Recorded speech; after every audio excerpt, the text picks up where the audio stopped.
And your recording is turned on, I believe, Yes, right, Alexis? Yep. Okay, great. Hi, how are you, Peter? Hey, Alexis. How you doing? Good.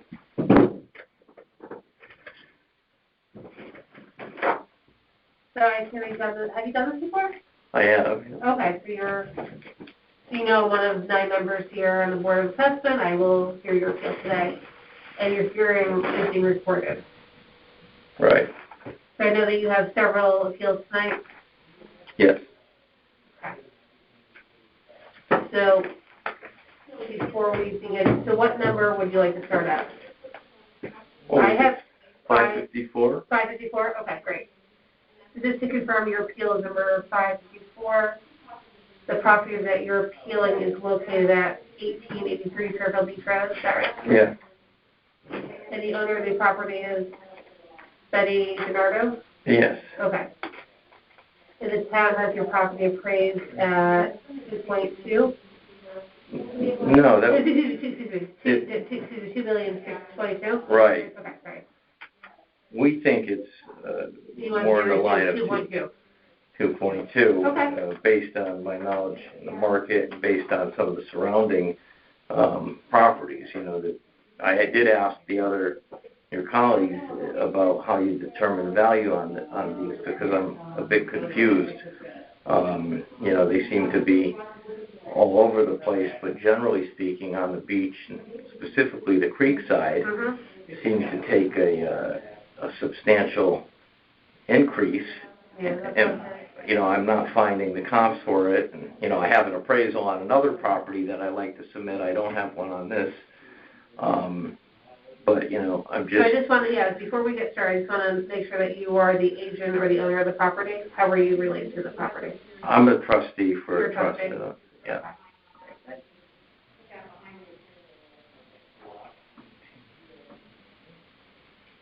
And then if you just, I know that you may save your name, but just say it one more time just for the record.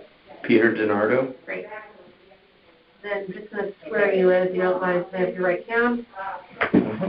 Do you solemnly swear that the information you shall give concerning the assessment appeal now in question shall be the truth, the whole truth, and nothing but the truth, so help you God? I do. Very good. And then just to the right of you is going to be a piece of paper and a pen, if you can just take your name.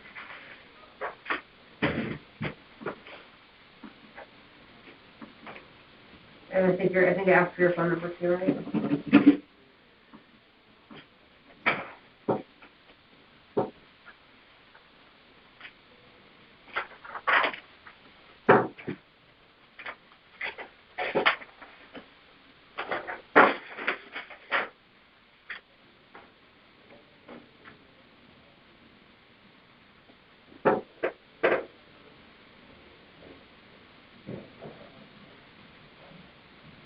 Do you have any paperwork or anything you want to add to the record?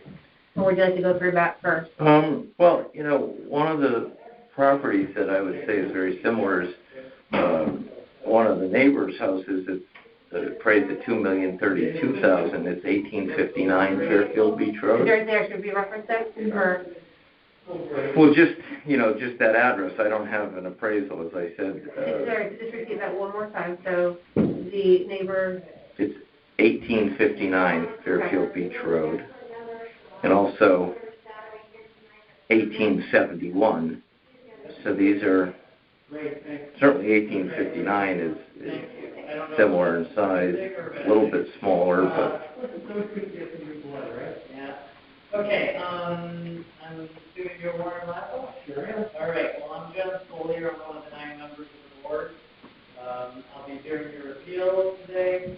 Your hearing is also being recorded. Yep. Okay. So just make sure a few things are correct here. Your appeal number is 247. That's correct. Sure. So, referring to 1883, the town basically has put a 25% increase on the improvement. It looks like the land value didn't go up quite as much, but it did go up. And it's shown as higher than some of the neighbors' values. That, you know, they're all building lots. That's why I'm trying to understand how these values are Sure. described. So, You know, why is ours 2.6 and the one next door No, I 2 get million? it, It's yeah. very similar, you know. so can you tell me about the improvements that you mentioned that might be the bulk of the increase? Well, 1883 is 4,032 square feet. And, okay, so if you can raise your right you hand. know, Do you solemnly and there's swear that the looks like it's information a, concerning the assessment appeal now right, 4,000 square the feet. truth, the whole truth, And so that other house I referenced, 1871? well, no, 1859 Okay, the first one, okay. looks like it's 3,511 square feet. So it's maybe about 10% smaller, but the value is about 30% less. Okay. So that was just sort of my... 32, yeah. But you don't have any, you use this just for vision appraisal? I don't have any appraisals or other information other than my general opinion of the market. You know, I'm pretty familiar with the beach and the real estate market, and obviously up until COVID, it was a bit of a very challenging market. Properties weren't selling. I mean, I have a bunch of them on Vision that I could reference, and that were sales that were, you know, they sold for $2 million prior to Sandy, and then same house sold for, you know, $1.2 million, $1.3 million. House and land, similar size land. So I guess I'm trying to figure out, you know. So you would say, I just want to make sure, that it's 1871, 1859, they're the most comparable? No, not 1871. I'd say 1859 is very similar. So that's 30% less, you said, in square footage, or? It's 10% less in square. It's about 3,500 square feet as opposed to 4,000. Okay. But it's a value at $2 million and change, and this one's 2,622. You know, there's some others down there. It's just you know, a bit of a puzzle to me. So you just feel like it's kind of is arbitrary or not? I definitely feel it's become an arbitrary process because I see numbers all over the board. The colleagues in the other room said, you know, we haven't caught up on all of the properties, you know, and I thought this is the reval when you do that.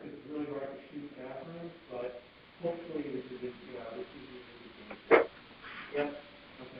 And then it says in the 5 bedrooms, there are actually 4, and the room on the first floor has no closet. Is there anything that your property doesn't have that maybe others in the vicinity may have, like? Well, I think they're separately listed. Most of the Creekside properties are separate, so. This is not Creekside, right? This does not. This is Beachside. Okay. You know, and so some of them have Creekside, but most of those values are separately, you know, assessed. Where we do have, you know, what's very interesting in the beach area is you sort of get this education when you live there. Our area of the beach, well, I wouldn't say it's the worst. It suffered severe erosions. So sand has eroded substantially. So some areas with more sand, you know, being a real estate person, that to me is going to be more value than it should be. Now the sand can go away, you know, next storm, and then who knows? Right. But ours had a substantial loss of sand starting like 20 years ago, and it never really came back. So, you know, the water comes closer. This house is also built, unfortunately, it's I think at 13 foot, so it's in the floodplain. So, you know, if someone were to purchase a house like that and insure it, it becomes very, very expensive to get enough insurance because it's not at the FEMA standard right now. That's a big issue all over the place. So, notwithstanding a recent uptick in sales since Superstorm Sandy, the beach area has definitely experienced a decline in value, you know, a substantial decline. And so, you know, again, you know, I know a lot of sales on the road, you know, and I suppose there's some recent ones, but I thought you'd take a bigger picture of the market, not just the last few months, you know, so that's all I have That's a fair for comment. that one. Okay. Anything else you want to add on that one? No. That's good? Okay. I know a lot of people are upset by it, and I understand. You know? Yeah, I'm sure it's hard to figure out from my perspective, and we could do this next one with appraisals or. Yeah, we can just get to that. Okay, yeah. Go ahead. Yeah. All right. Where do you want to move on to next number? I have 1573. Yeah. Does your family own all this? Yeah. Oh wow. Did they just get really smart about real estate? I don't know if we're smart, but sometimes. My family doesn't own real estate by the way. It's pretty cool. Yeah. Okay, so 1573. Yes. So that's at 1.7 or 1.8. You guys want to bring that to 1.7. And I will bring it up. Yeah. So this is a little bit.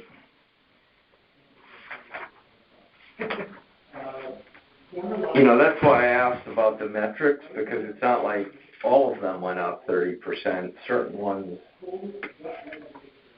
I shouldn't complain, but certain ones did.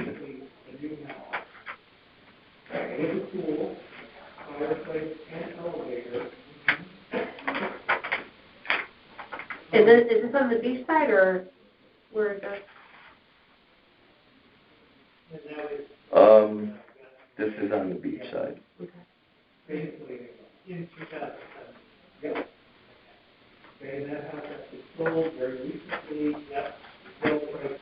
And why would you like to see this go down? Well, it's just, you know, I do have an appraisal that's on the property from this year. You want to submit that for the record? Sure. Okay. That's always helpful to have. So this is an older house, 1934. Again, you know, I don't know. It's what's confusing. So this house was purchased in 2012, prior to Sandy. Right after the storm, a neighbor to this property purchased a substantial, two houses, one on the creek, one on the beach, for $25,000 more. So, you know, we appealed in 2015. The value was reduced to 1.7, and So let me set this straight. So you bought yours before Sandy. yeah, and right after Sandy, The neighbor. a property that was, in my opinion, you know, worth a lot more money, sold for, you know, about the same price, and it included two houses. Oh, okay. So it was, 1563. You know, came with.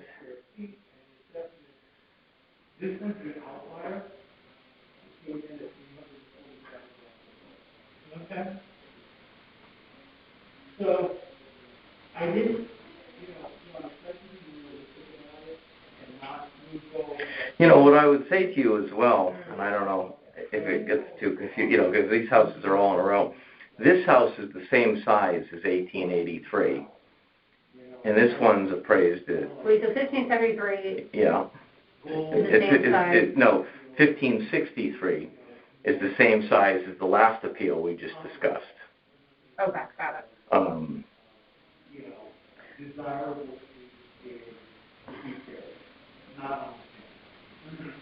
And so, you know, again, using those four. It's about a 4,000-foot house, and the appraisal's $2,224,000, which was consistent with what I thought that size house should be worth. That's the 4 divided by. Yep. Yeah, and you keep that one. Yep, no, that's okay. And again, 3 out of the 4 houses. I mean, you're not asking for a major decrease here. No, because it's.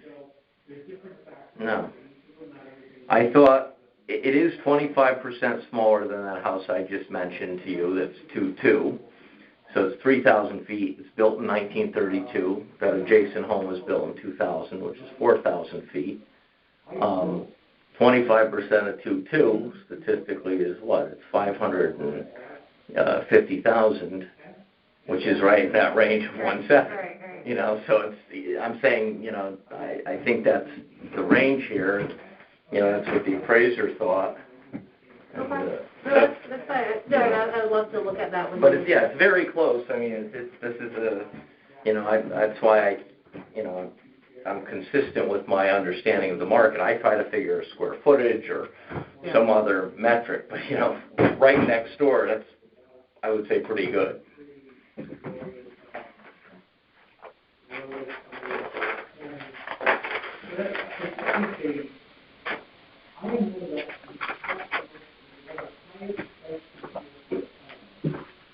Is there anything more like unique about the property or the house that we should know about? Is there anything like totally different from the neighbors? It's an older house without central air conditioning. Okay. And so I think, you know, people are probably very sensitive to that today. It's got a split system, a ductless split system, but because it's in the flood zone, you can't run ductwork.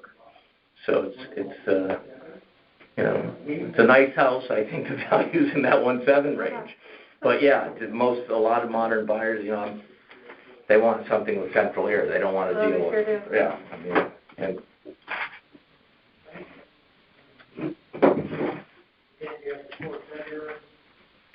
would you like this appraisal? Yeah, if you can do it on the table, yeah, Okay. yeah, I will grab that and I will look at it. Which one could we do next? Okay. So are you a realtor or? Well, I am, but it's not what I do for my business. I'm a commercial real estate developer. Got it. We are at 1891. Yes. That's okay. I understand that, where you're coming from. So, what we're going to do now is I will take the majority floor. This is a 1.2 and you want it down to 950. What was it at before? So the town has it at 1.233. Yeah, I'm just trying to find out what was it last value. I'm just looking at the forms. Yeah, so the town had us at 945. What year was that? That was the 2015. Okay. We're going to try to hold all the March. That's our goal, is to have all of them done by the end of March. We don't know. They're 650.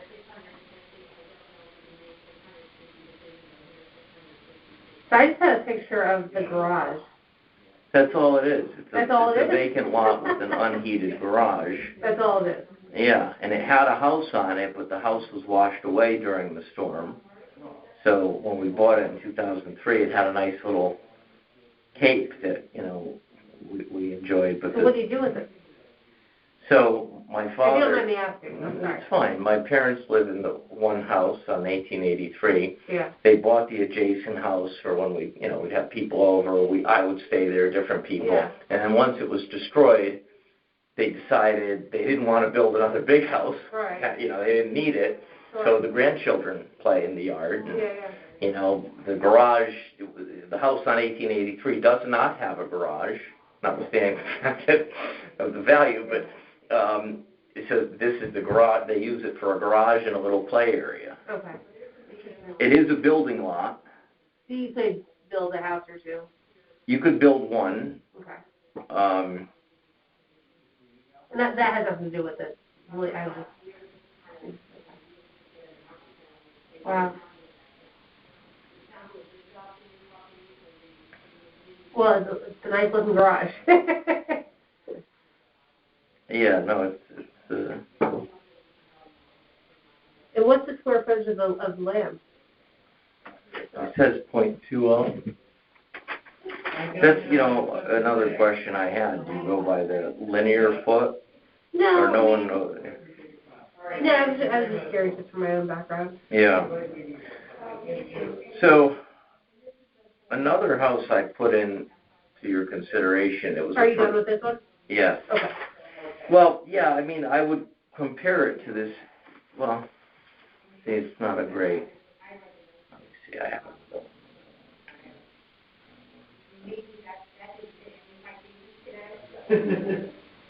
Bathrooms and bedrooms? Yeah. Oh, no, that's a simple one. Oh, yeah. Other random things So, yeah, I did want to bring this to your attention. Are we still on? Yes, Anyone? Okay. yeah. So,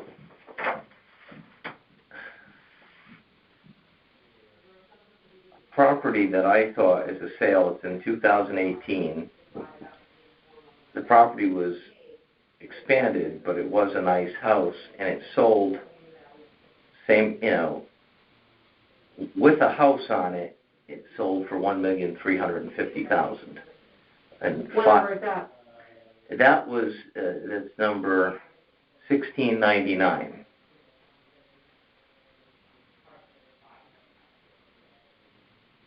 It's an 11,000, so it's a bigger lot, 11,408 square feet.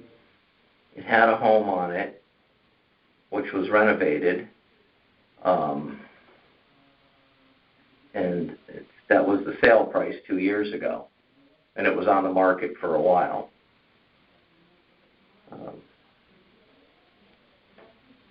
So, I mean, if a property with a home on it and a garage Right. is $1,350,000 2 years ago, I struggle with this $1.2 million valuation. Garage. It's a garage, yeah. Right. So that's where I'm going with No, that. it makes sense. Makes sense. So that one, I'm all set with that. All right, then we'll move to 1896. Yes.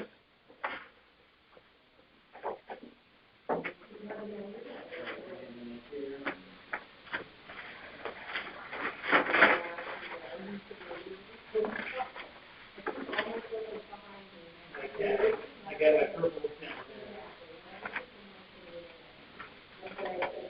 This is a single family house here? Yes. So this is only 10 feet high on the wide on the second floor. It does have a dock, but it's an existing non-conforming lot. As you can see, it's only 20-foot wide Right. lot. So, That's very interesting. right. So it had a structure on it, and we built this new structure there, but it's been increased substantially over the last time. So this has just taken a few increases since it was built, and we don't really know why. It's effectively a one-bedroom house. Oh, is that right? Yeah. And what's interesting is this is wrong. I mean, it doesn't have 2.5 baths. It has 2 bathrooms, 1 bedroom.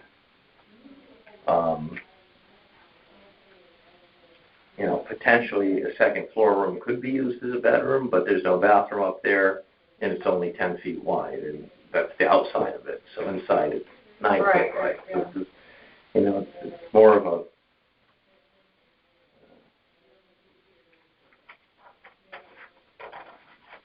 So what I point to on this one is, again, some of the recent.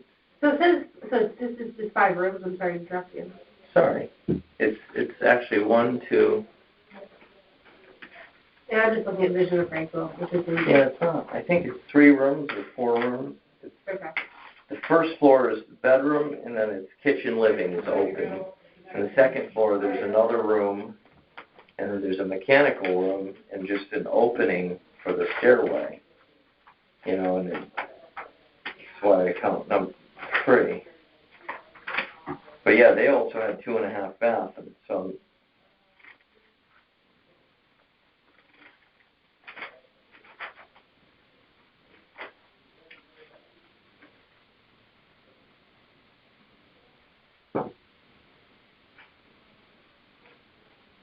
and you could see, I mean, it's a long time ago, but one of the parcels we paid $60,000 for the land. I mean, this has the land at $744,000.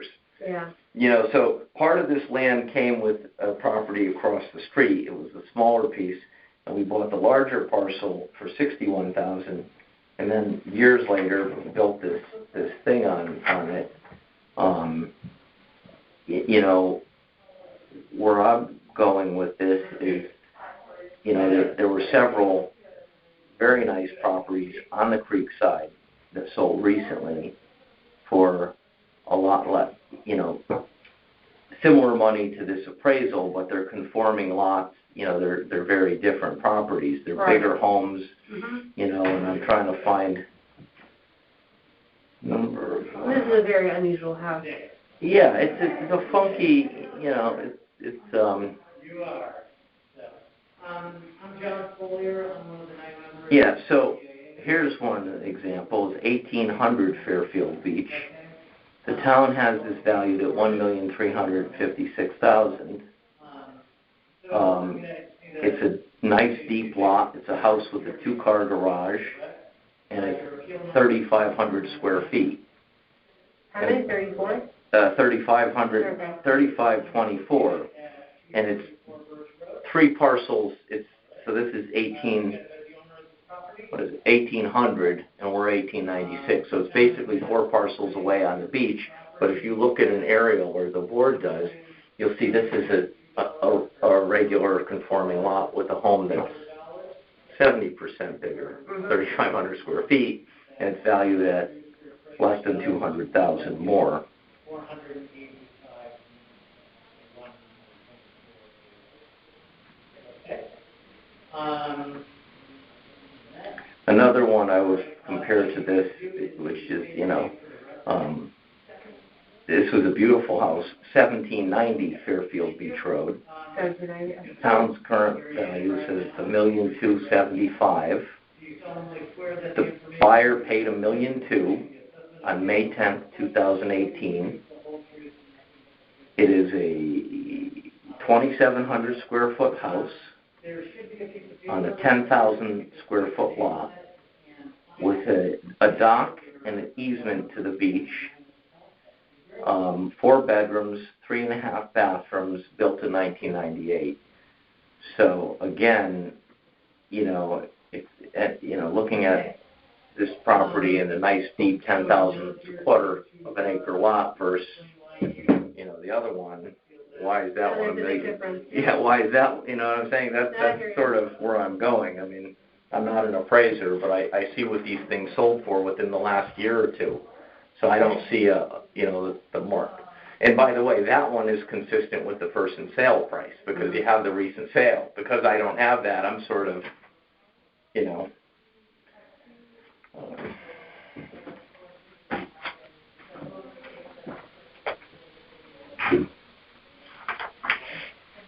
And then we had one more, I think. Yeah, so you're all set with 1896? I am. Thank you for listening. You know.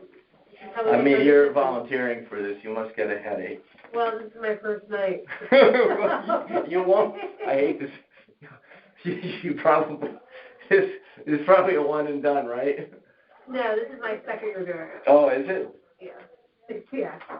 Well, you're a good citizen. Thank you. So we're at 1574? Yes.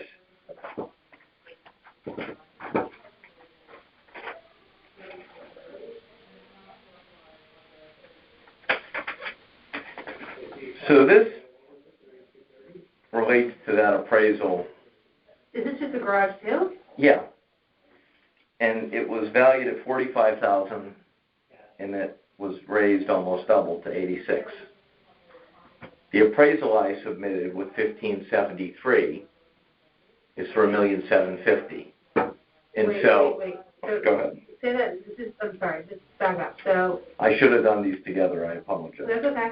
So what is something needs to be combined or? Well, this should be looked at with 1573. Okay. Because the appraisal was for both. It was for the house. Oh, Remember I said $1,700,000 for the yeah. house, and I put down $50,000 for this parcel. You know, it was valued at $45,000. It's a 2-car garage. So 1574, they go, in 1573 went together. okay. And the appraisal that I submitted was for both. Okay. This is, as far as I know, this is not a legal building lot. It's got a garage on it that's non-conforming.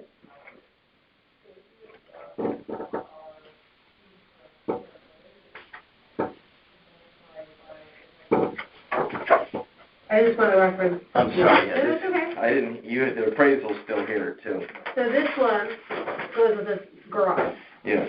Okay. But they're appraised at different, so this one is worth 1.8, and then we're saying the garage is worth 86,000. Right. Okay, got it, okay. And I'm just submitting an appraisal from March of 2020 that includes the garage and the house at $1,750,000. Okay. So that's what I was trying to bring to your attention. Not a huge change here, but, you know, I've asked the question, how did the value of this just double? I think a lot of people have been screaming about it. I'm not going to scream.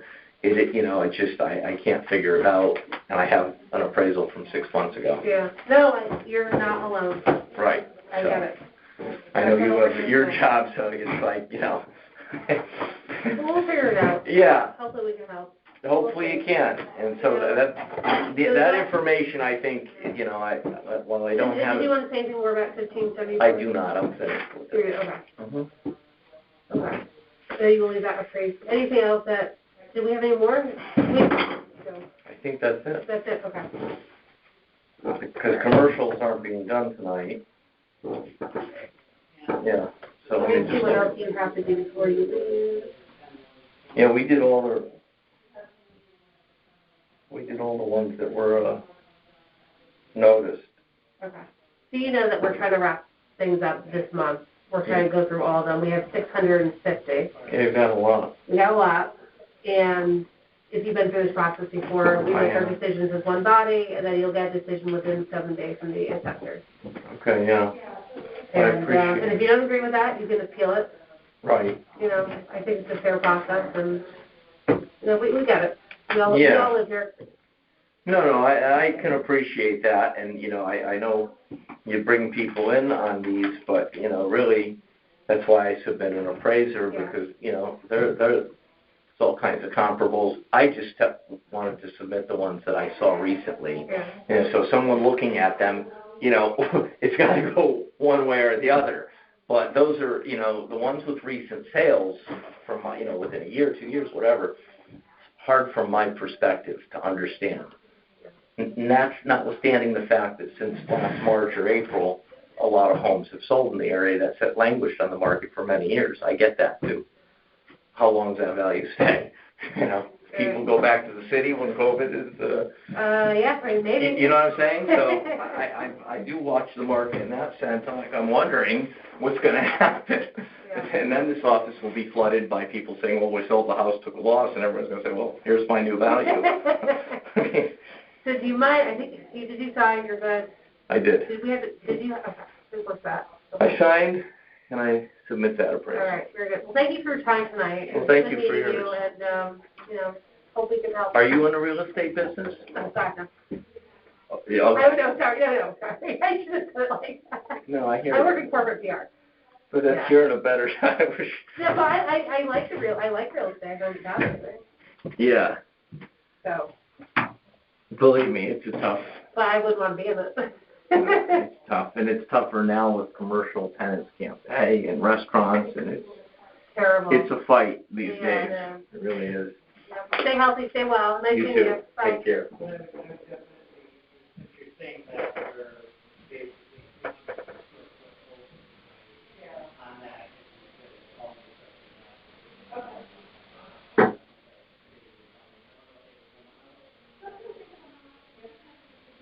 You can tell how. It's 8%.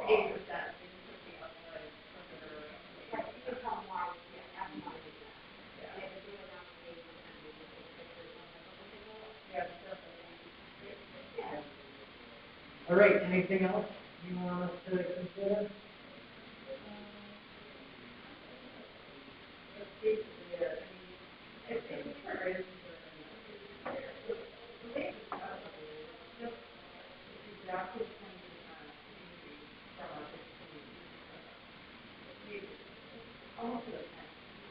It doesn't take into account that the house is built before community, it's a different bylaw, so I don't think that you're not going to be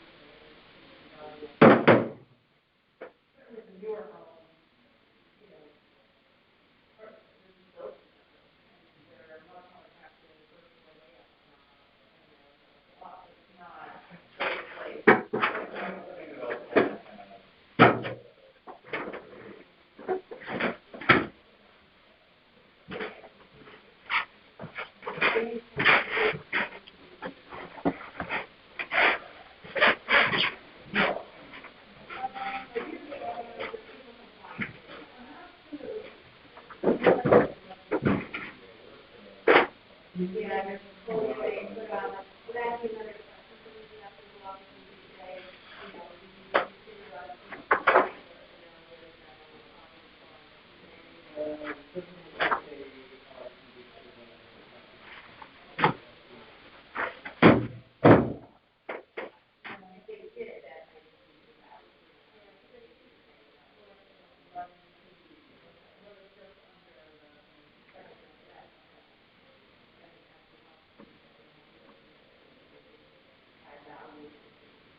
No, they've got a full layout here, appraisal, pictures, everything. Okay, so here's the next step, okay? I'll take this to the rest of my members, we'll board, we'll deliberate, we'll come with an outcome. If we get out of your appeal, you'll have to come back and do it. If we do make an adjustment, you won't be able to appeal to the BAA until the next meeting. Regardless of the outcome, if you don't agree with it, you'll have the option to take it to court. We'll let you know 7 days within writing of what the outcome is after we deliberate and make a decision. And on that letter that we send out to you will be information that you want to do. Okay? Okay. All right, thank you. And yeah.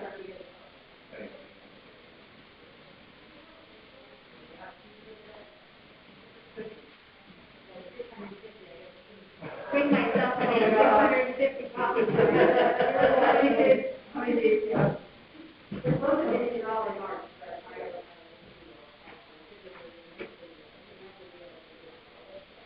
don't know. Thank you for your time. Yep, thank you.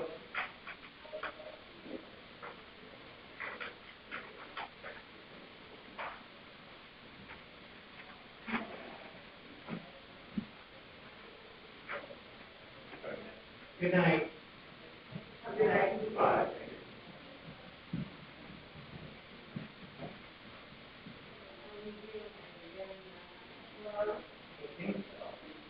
It's hard.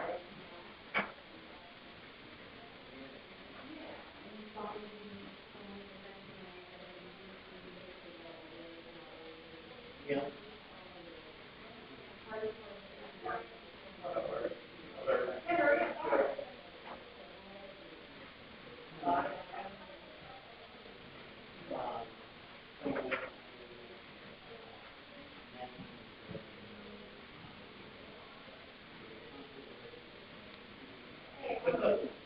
I'm not a little bit.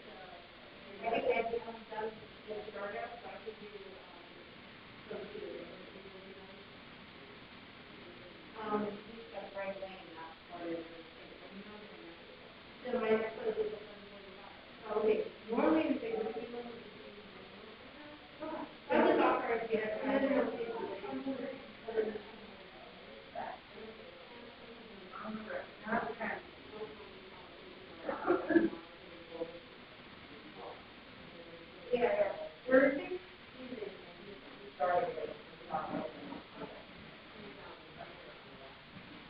Or I can take it, yeah, he's on. I can take a look at his list too and see if there's one. Hi! Take a minute.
Yeah, we might give you his 715. I can't give you this one. And Yeah, give me the 715. And he's got one that is, the person's not coming.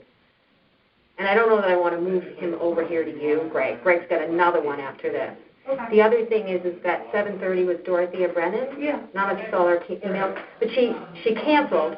Oh, okay. But then she got taken off. Russ took her off your schedule.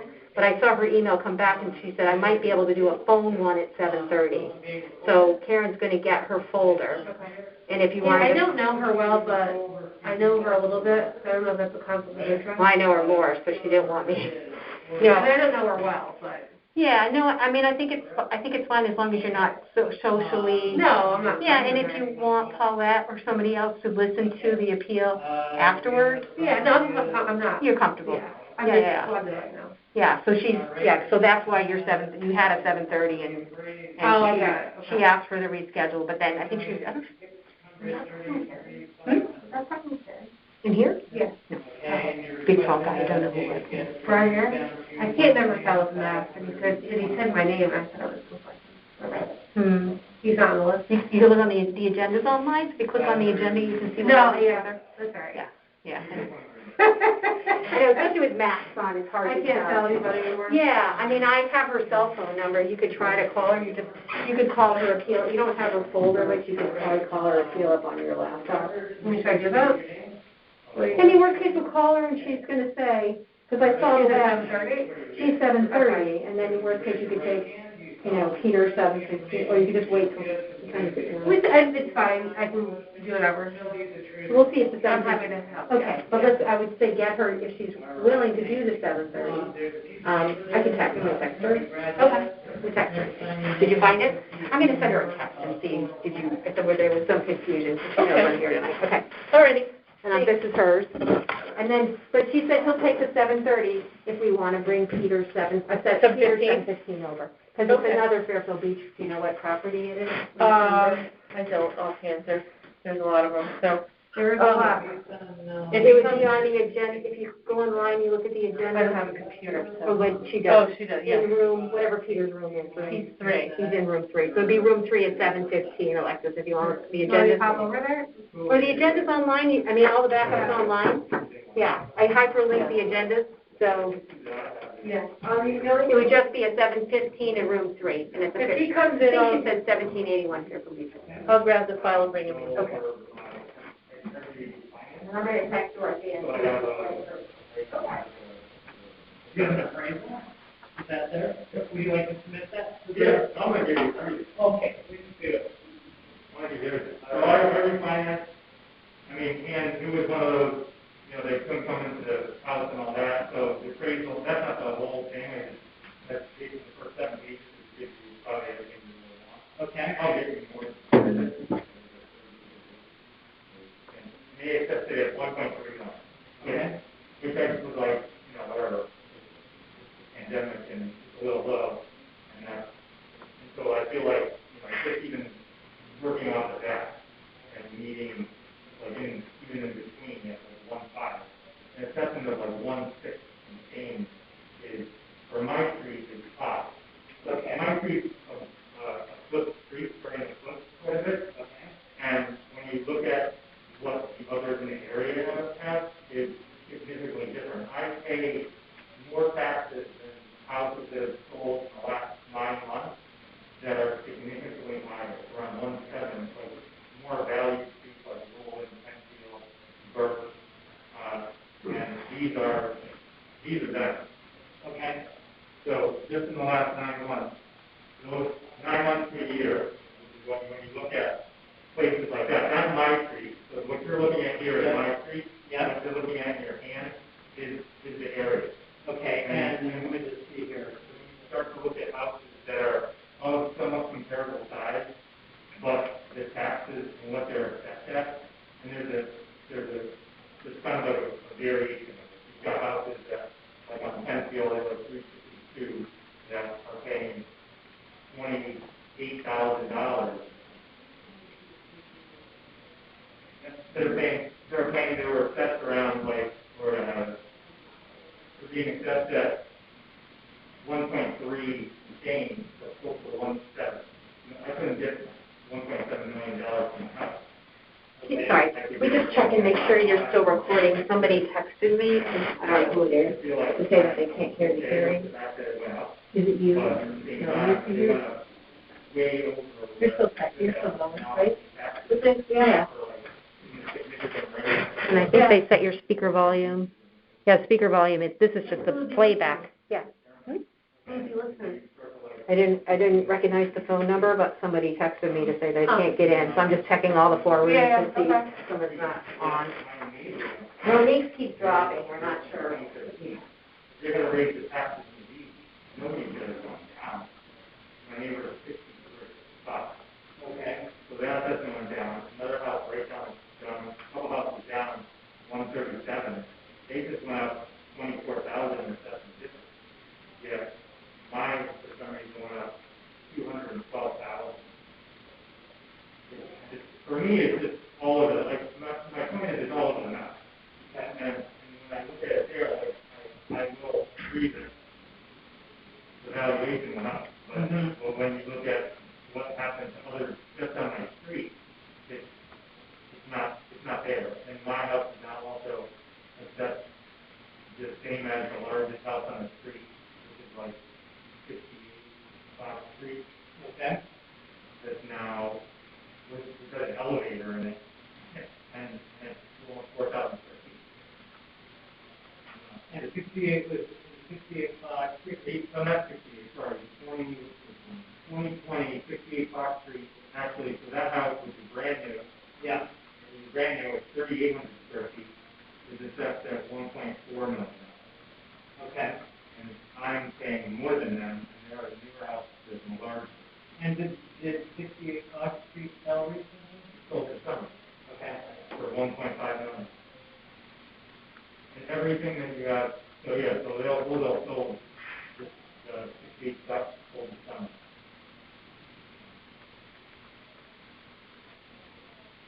Yeah, on 8/31. So it's the height of everything. And yes, my value is a little bit above there, but not $150,000. So that's why I came in at 1.256. Okay. And even, and then just for like the most comparable house in the street is 121 South Street, about the same size, built around the same time, and they're $101,000 appraised less than me. That's probably the most comparable house. Like size, time, like 2015, right? The same thing. And that's where I'm like, I'm at that level on the street. And in comparison to other houses on my street. Even like the other one that I just pointed out, 137 Fox Street. So in comparison to 137 Fox Street is 2,800 square feet, and it's assessed at 1.2. If you look at 160 Edwards, Yep. so what that shows you is the value of a Fox Street house compared to somewhere that's one extra block off the beach, and it's sold in the lot. So closer to the same size, same pretty much everything, and you can see the valuation difference between Fox Street and another street in the beach. And that was my point in that. Okay, so 160 Edward Street, if I heard you correctly, you feel the same size? That's the same size and value as same size. Yeah. Same size, and in comparison for a house like 137 on my street. And what I'm trying to show is the comparison and difference of value of three streets over. Okay. Just comparison of like houses in the area and what they sold for. Okay. So, All right. I guess that's really what I'm like, yeah, I'm sure you can understand where I'm coming. Yeah, so you have the comps here of 150 Edward, 363 Penfield, 201 Penfield. I know there are more value, there are higher value streets that sold for higher price. Yep, but these are, but all your comps have been sold within 2,000 or Within 20 months. And those houses are paying less taxes than me. Or you mean, They're assessed in something value is calculated into having less taxes, yet the price of what they sold for is much higher than what I would get on top of it. Because the house 68 only sold for 1.5, and that's 3800. So the comps on it are higher than Like the value. It's kind of like basically what I wrote on the yeah. It said I'm overpaying for the value of the house. That's the median scale. That's the Yes. At the price that you're having at, I sell for 175. That's nothing. I will get 1 to 5.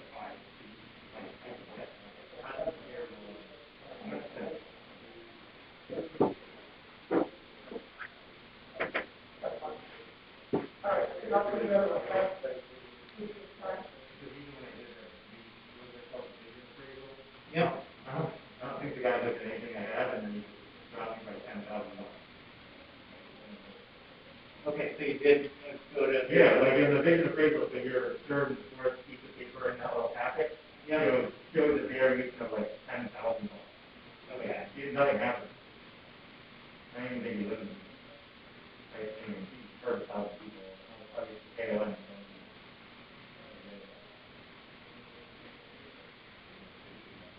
It didn't move.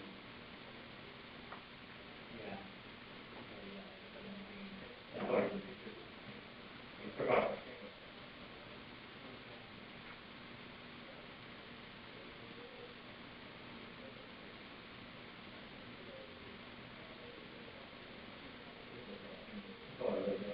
Okay. All right. So here's the next step. You want all these? If you want to submit it, if you want to have it. Thank you very much. So You can put it on here. no, that's okay. I got it here. Because it's going to be scanned anyway. Sure. So the next steps are that I will take this to the board, and we will deliberate about it. We will come up with either we'll deny it, if we do deny it, we can come back the following year to the BAA and see what happens. If we do make any type of reduction, you're not able to appeal the BAA until the next reevaluation period. Okay, so in another 5 years. So you deny it a year if you don't do anything. If we deny it a year, if we do something, 5 years. Okay. Regardless of the outcome, if you disagree with it, you can go to court with it. Within 7 days of our decision, you'll receive written notification, and in there it will tell you if you want to appeal the court or not. Okay? And let me just make sure. I think that's it. Yeah, that's it. All right. I appreciate it. Thank you very much. Have a good evening. You open or? You can leave it open, yeah. Everything.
Oh, it is? Okay, well, I gotta get my 7.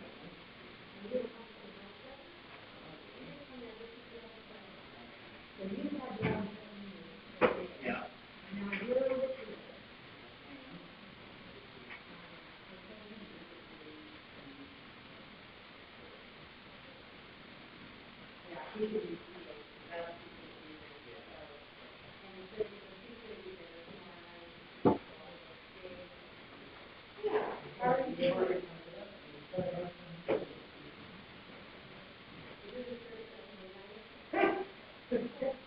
Well, because that was one of the things I knew how to do, all the rest of it, and now our, this afternoon, I said, you don't need to write information.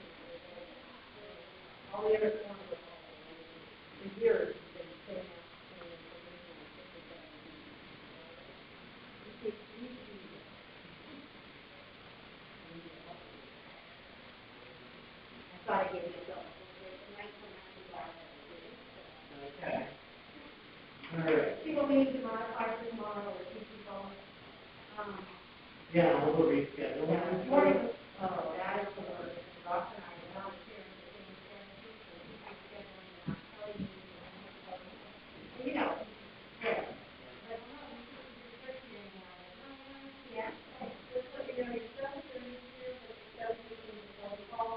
I was just about ready to call it 7:50. All right, so we're figuring out the next thing out there, so. Okay, thank you.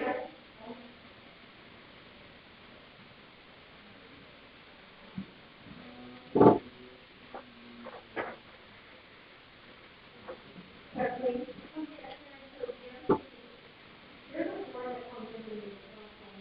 Yes. Very small. The rocket? No, the components. Yes, but you didn't get pictures.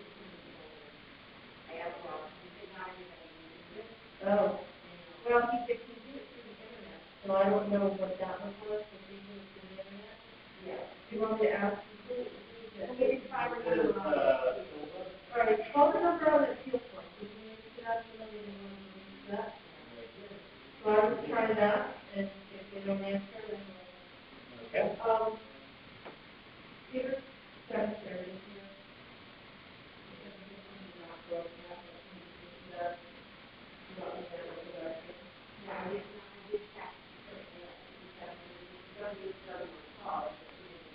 Okay. At 7:30 is, so I don't know if you want to.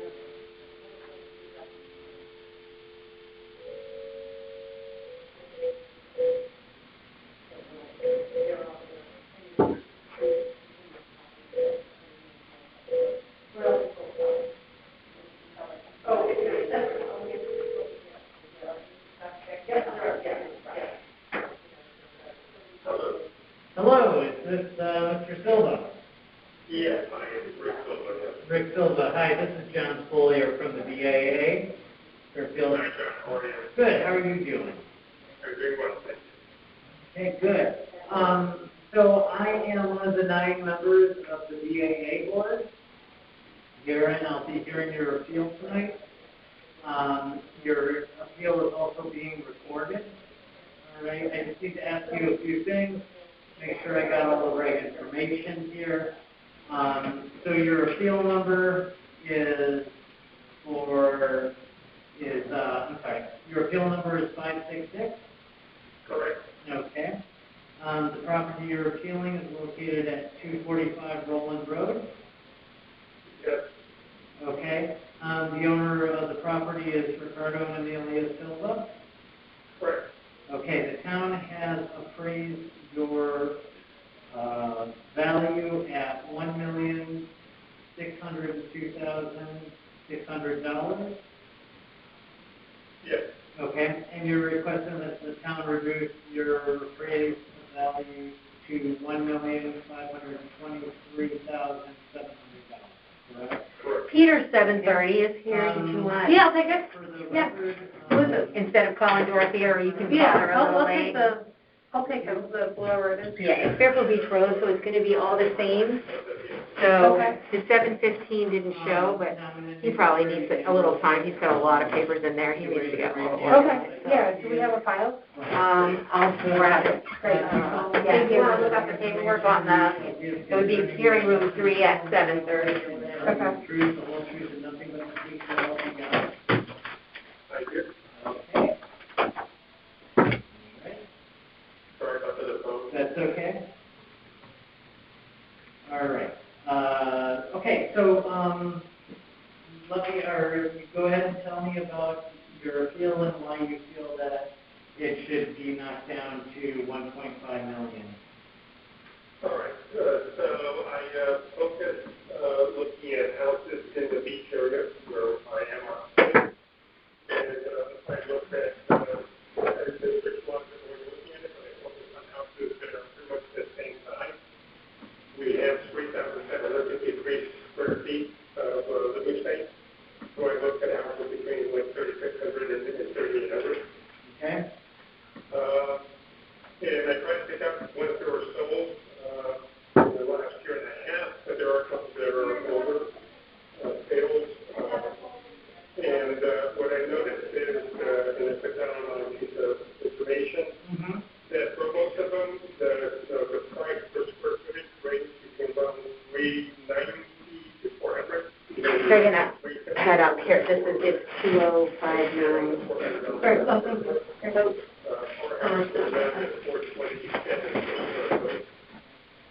I noticed for the ones that have not been renovated since the last assessment, that they went up between 2 and 6%. Yes, well, by nine, that would be good. Okay, great, thank you. Hi, good evening. Hi, how are you? Good, how are you? Are you Ms. Emerson? I am. Nice to meet you. I'm Alexis Harrison. Nice to meet you. Yeah. So there is, form sign right there. Okay. Hopefully there's a pen there. Yes. Okay, very good.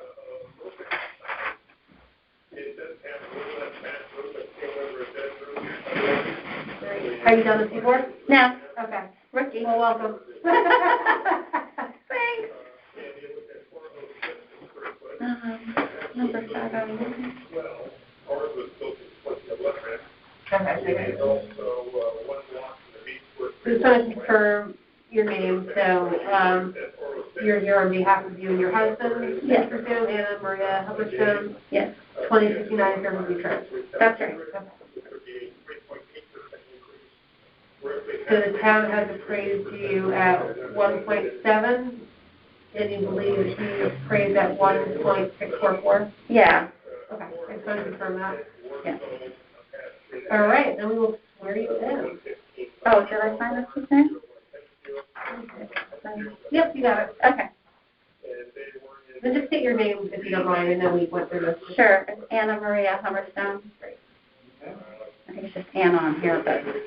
Okay, I'm Anna Maria. Okay. So just put your right hand up, please, and then just say, do you, and I will just say, I agree. Do you solemnly swear that the information you shall give concerning the assessment appeal now in question shall be the truth, the whole truth, and nothing but the truth, so help you God? I do. Okay, thank you very much. Yes, just write your name and sign the paper on the desk confirming that you were sworn in. Okay. Do you want me to print my name on here, or is this okay? That's the Yeah, number. it's good. So this is, your opportunity to tell us, why you believe the market value of your home should be lowered based Okay. on the assessment that you guys were given in Sure. October. Okay. So, do you have, I have a packet of stuff. Should I give that So, to you? yeah, let me, my colleague Peter was going to be doing this one, so Oh, okay. so what I have here is the field card, put Uh-huh. it down, and did you have costs, like what do you? Yes, I have a whole, Okay, perfect. So we can,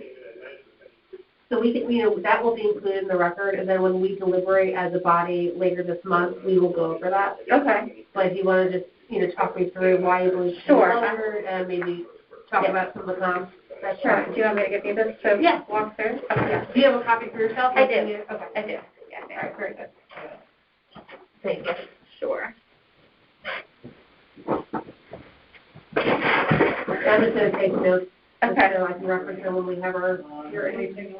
So to start, or? Yeah, sure. Okay, so I wasn't planning to appeal since my overall appraisal was only like an increase of 2-point-something% overall. Mm-hmm. But then when the Fairfield Beach residents provided additional information, and I learned that my land value was going down in the So appraisal. who gave you that information? So Mr. Rick Brower, I know him, yeah, so he provided the peninsula. Is he an appraiser? No, he's an owner as well on Fairfield Beach Road. And so he had provided a spreadsheet he had put together with the homes on the peninsula, and said this doesn't make any sense, and, you should really take a closer look, which is what prompted me to say, let me take a closer look. So when I did that, I saw that of all the homes on the peninsula, or just the properties, 9 of them had the land value go down in the appraisal process. So I was like, okay, well, lucky me, I'm one of the 9 where the land went down. Mm-hmm. And then when I took a closer look at it, of that 9, 2 of them are empty lots. So I was like, okay, they're not comparable. 7 of the homes, the remaining 7 of the homes, their building value went down as well. But my building value went up 25%. which is like, that doesn't make sense. Yours went up, theirs went down. Yeah, Okay. right. And I'm close to the cutoff where the company said we broke up the beach into different, so literally one house over from mine is where the cutoff is. And then starting from my neighbor, going down the peninsula, that's where the decrease goes. And so I provided in the attachment 3 a map of where my house is on the peninsula and a comparison of what happened to the homes surrounding my house. So I'm just pulling yours up on Vision Appraisal. That's what I'm doing. Okay. I know that I have the Concord here. But. Yeah. Now, sometimes it's easier to see on the computer. Yeah, especially for me. Right. So that's the main thing is like, okay, that doesn't make sense. Okay. So then I said, well, when I filed my appeal, they said, well, you need to look at recent sales and compare your home to recent sales. So that's the attachment 1, where I found 7 homes on the peninsula. So that's the comparable to me. The other one. Oh. The first. What page is that? It's attachment number 1. So it would be right after the. Yeah. Sorry, I'm not going in order. No, you're fine. Okay. Sorry. Okay. Yes. Okay. So these are comps. These are the comps sorted by property address. And then what I did was if their building appraisal was lower than mine, it's in red. Okay. So mine is down at the bottom. Here's my building appraisal, 718. I'll put my glasses on, it's going to get foggy. All right, 719. So just to do a comparison of here's the 7 sales and what does my home look closer to of these 7 sales. And so the closest one would be right in the middle, 1053. That's the Lisa Lampanelli house, by the way. Oh, it is? Yeah, because we looked at it when we bought our house. Oh, that's so high. So it's like, okay, so that's comparable. But yeah, just sold. I see that. Right, just sold for 1.7 in September. That's very interesting. Yeah, so that is a little bit closer to what I think is a comparable for my home. So I use that. I'm not an appraiser, so I just use that as if you think that's comparable, that's why I came up with 643, 660, almost because I split the difference, but in what my 25%, 12%. So that's data number 1 is, let me look at the sales and see what I think is comparable. And I put in here, like they said, why do you think this is comparable or not in terms of the properties. The second spreadsheet talks more about the land versus the building. And so if you'll see all of those red on the first column, this is on attachment number 2. This is the attachment number 2. Adjacent properties in the neighborhood FB7 or whatever my neighbor is called. So that's all of the properties where the land value went down. in red. In red. Okay. Yeah. And then mine's the one with the dark box around it, 2059. And so then if you look to the right, with the exception of one other house, which I have no idea what's going on with that house, but mine going up when everybody else's was going down didn't seem to make sense to me. So, and I get that it's a model, but why would a model drop one property out of the other? So I'm not saying my property, the building wouldn't have appreciated or appraisal wouldn't have gone up, but to go up 25% when your surrounding properties are going down. No, I understand. And the land's going down. Right. Just seemed a little out of whack. Yeah, it does seem arbitrary. Yeah. Yeah. Okay. So then the last page is just a map to show you physically where on Your house is in the red box. the red box. Okay. Yeah, that's my house. See, and that yellow line is where, I don't know, they cut up the peninsula into neighborhoods. I just learned that at the last call. And so 2041 is the cutoff between SB8 and SB7. I have no idea. Maybe it's because there's a jetty on the beach there, but I can't really. Yeah. There wasn't very much explanation. No, and there wasn't for us either. So. Yeah, okay, good. So so, you know, I'm not a professional. Yeah, nor am I, we're, you know, volunteers. Yeah, exactly.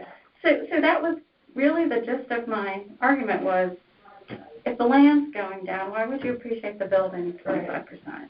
And then, especially with the surrounding properties, and then just, again, when you compare it to the sales, like it says you should do an appeal, it feels like my home is assessed more towards the more superior homes, and I would not say that my home is, not that my home isn't great, I love my home. Sure, no, I get it. And then, yeah, so that's pretty much the gist of the basis for my appeal. You brought very helpful information, it was very well done. That was good. There was one other point I wanted to make. Oh, there's a new building, 2101, I want to say is brand new. Yeah, which is why there's no, like, building on it for the year before. 21, right. Yeah. Is that on Vision? I'm sorry, what's your question? Oh, sorry, it is on Vision. It is on Vision. I'm one of the 9 members of the board of assessment. It's very interesting property. I'll be hearing. Yeah. I mean, it's really, we're down at that part of the beach anyway, but I think it was 2101 is the newest one. Yeah. It looks like it's just redone. Yeah. And then 2087 was also a recent sale, which I have on the other spreadsheet. Your sale number is 18. And that one's, I would say it's lower to comparable to mine just because it's a slightly smaller home. Yes. Okay, the owner of the property is... But, so I don't have this in my, I told you everything I needed to tell you about the basis, but, and you just said it doesn't make any sense to you too, but somehow there's got to be something on the record that says this process was not transparent. Yeah. I mean, if Mr. Brown didn't send that spreadsheet, I would have never come here. No, I know. So, and I mean, it may end up being that my appeal gets denied, but at least I'd like to bring to someone's attention that. No, and I get it, and I've heard that from a lot of people. You know, it's not our job as people, as reviewers to determine that, honestly. Right. Out of our pay. Right. See, I mean, no, but I do hear that from a lot of people. I'm on Facebook too. Yeah. But no, I think this is good evidence, and I will definitely, because our process is, so we have 650 of these. Yeah. Which I think as you can imagine, yeah, given everything. So after they're all done, we'll gather as a body of 9. And since I reviewed your case, I will present to the board what you presented to me. Okay. And we'll make our deliberations then. Okay. So I'm not the only person who makes this. This is the whole body. Yeah. And then after that decision is made within 7 days, you'll get a letter. Okay, so probably not till the end of March. You've got 600 of these to listen to. Maybe we'll get, I'm not optimistic. You're not doing it on a rolling, you're waiting for all of them? Yeah, so there's a cutoff date. So we have everything, all the appeals that we're going to be doing. But who knows, we'll get through the month of March, could be into April. Yeah, so for your purposes then, behind the form, is it just a summary document of what I just described to you for that? Because if you've heard 600, you're not going to remember. No, that's why I'm taking notes too, because I do want to remember. But right. Documentation, one guy came in tonight. He's 6,000 from Fairfield Road. He didn't bring any documentation. He's like reading from his phone. No. So this is kind of a summary of what I told you, and then an explanation of the attachment. So hopefully. Let me just take a picture of it just so I have that on my. This stays here in this file. Oh, okay. So I'll remember that. Anything else that you want to tell me that you didn't tell me or I didn't ask? Like, this is your time, so. Yeah, I mean, it's also my very first time to do this, so I don't know, what else I can tell you about the property other than it just doesn't make sense. I mean, I work at work, we deal with statistical models. If this is a statistical model, it's basically, does it fall within the curve? But you tend to look at the tail of when you do a statistical model, and what happens is you miss the noise inside the bell that still don't make sense. Right. Because you fell within the bell, nobody's looking at it. Mm-hmm. And so for me, if your total value only went up 2%, you're not looking at it unless you you dig into the data a different way, which is let's look at the different pieces to understand why yours went up 2.4%. It's because my land went down, and they all went down 9.6%. So it was clearly a model that did it. So then you're like, okay, well, I'm like everyone else, but then when I looked at the building and saw everyone's red except mine, and then I saw that my building went up 25%, I'm like, okay, that doesn't make sense. Yeah. And if there were more homes around me that went up in value with the land going down, but when... No, it would be a little more reasonable. Yeah. Right. No, I totally got that. Right. But when you're the only one. Yeah, and so it's kind of, well, what happened to the land? On that part of the beach, we're all on seawall. Mm-hmm. So maybe that has something to do with it, that our homes aren't, like you don't go out the back door and go right onto the beach, you go down a seawall, but I don't know, that's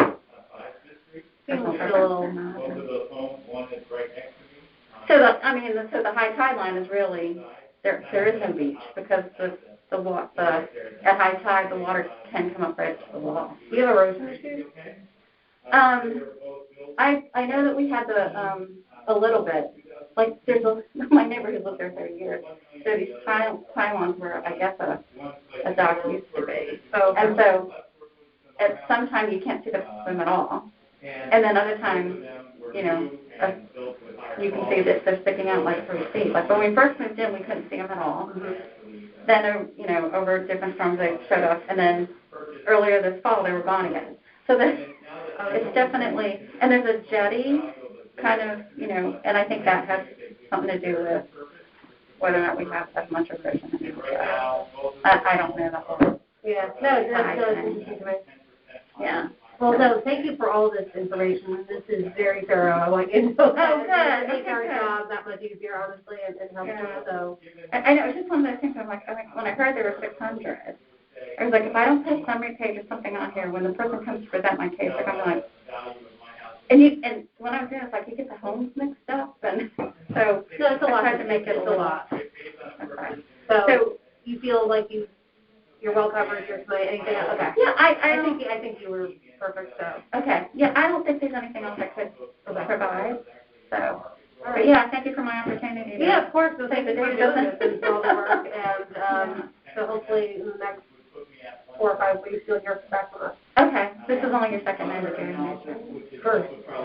Oh, you just started tonight? Yeah, we started this morning. I wonder how you guys picked which ones go when. What's that? How'd you pick which appeals go when? I have no idea. Luckily, that's not my. Yeah. We have great. We have a secretary of the commission, and she's really good at being the organizer. Yeah. Hand them to me, I'll do it. Because I turned this in the day they were due. So, oh, really? Yeah, so I don't know what the... No, they do a really good job. I know people don't agree with, the assessments, but they made the decision, so I hope it's been easy on you and not that hard. But from the administrative standpoint, it's been easy. I mean, I got my notice like the day after I put it in. The research was a pain in the butt, but... No, it's arduous on top of your normal life. Right. Anyway, well, nice meeting you. Nice to meet you, too. Thanks for coming in. Okay, and then we see this here? Yes. Okay. You signed that, you're good? Yes. Okay, awesome. Okay, all right, thank you. Bye. Thanks for doing this. Of course. Yeah, my pleasure, thank you. That would put me at an implied value of 1.35 million. So my kind of view is based on the market comps is my house is worth anywhere between 1.35 and 1.38. So I'm willing to, I definitely agree that the value has gone up since October, but not at 20%, at 8%. So, and I was going to go with my high estimate of 1.38 versus the 1.35. Is that clear in the document there? Yep, I believe so. So the first one here, okay, you talk about the 2.1, you talk about the Smith. 180 and 185, about how they were built new homes with higher quality, right? Finishes in it. You go through there about the purchase price with each of those, the square footage with each. You have the civil estimate. Yeah. Okay. And then the difference between what yours is. Yeah, so I took an applied, based on that difference, I took an applied value of my home, based on theirs, based on that, you know, in 2019, but then I applied a growth rate that, because they bought theirs in 2019, so the story doesn't end there. I wanted to say that, hey, probably 10% higher than 2019 value, because the market structure. And I don't know what your data is in terms of what you think the market went up in the beach area this year. Everything I looked at said, you know, maximum 10%, so that's why I put that 10% value in. It raised from 1.25 to 1.38. You see that in the bottom there? And then the second point is really the house that actually sold right here in 2020. Okay. And that one sold 9/24/20 for $1.35 million, and you said with that one it has higher quality. Yes. For that. I think it's on a cul-de-sac and it's newer, but mine has about 260 more. 290. But less square feet. Yeah, less square feet, but I think that balances with the newer, higher quality construction and the. Okay. And you've got all your comps here are 4 bedrooms. Yeah. Either 4 baths or 3.5 baths. Yep. Plus or minus footage. You're at 3,500. Yep. Correct. Yeah. I put the supporting stuff up until. Yeah. And then my calculation. Yep.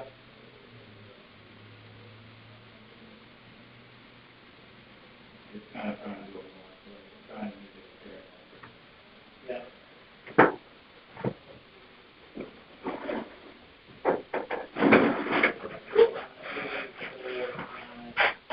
February 15th,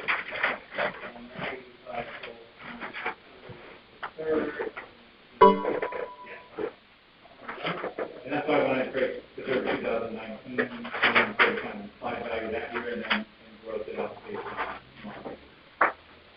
And I do think that the quality of the home does matter. I think the bill estimate, which I know not a perfect estimate, but I think it's good to compare comparison purposes. You're actually using probably the I don't know how the calculation works. You know, I don't either. I know that they presented to us use countries abroad.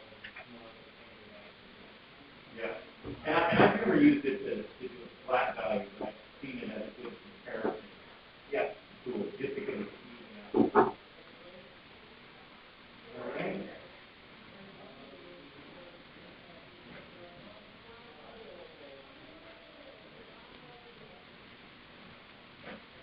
How's it going? Good.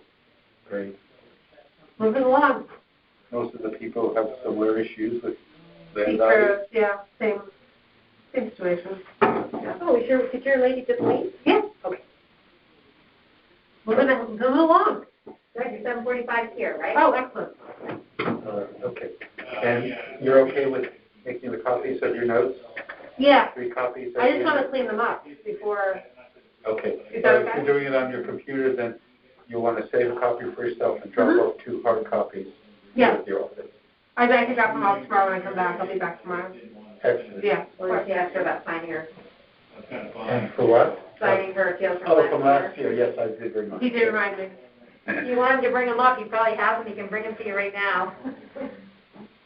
Oh, Got them in a box somewhere. either today or tomorrow, yeah. Get it done. First thing I had first. I love that. Our people are early, so if you're ready. I know there's quite a few things on there. I don't know. No, I appreciate, what is the next step? Okay, yes, that is a maybe good question. Okay, so I will take this to the board, the majority of the board. We will, if we can find the appeal, we'll come back in a year, okay? If we can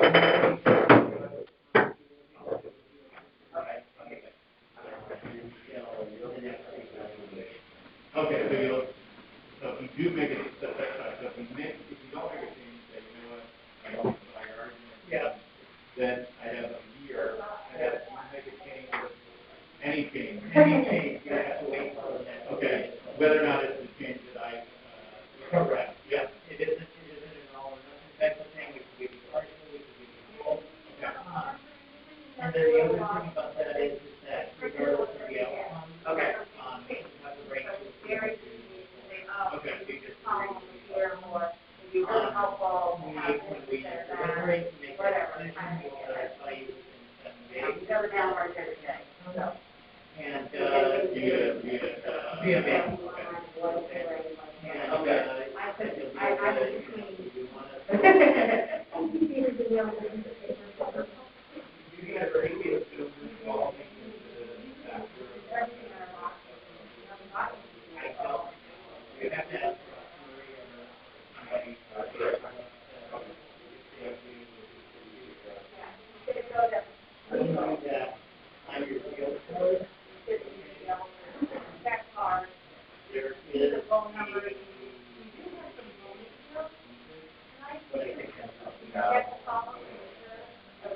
But I really,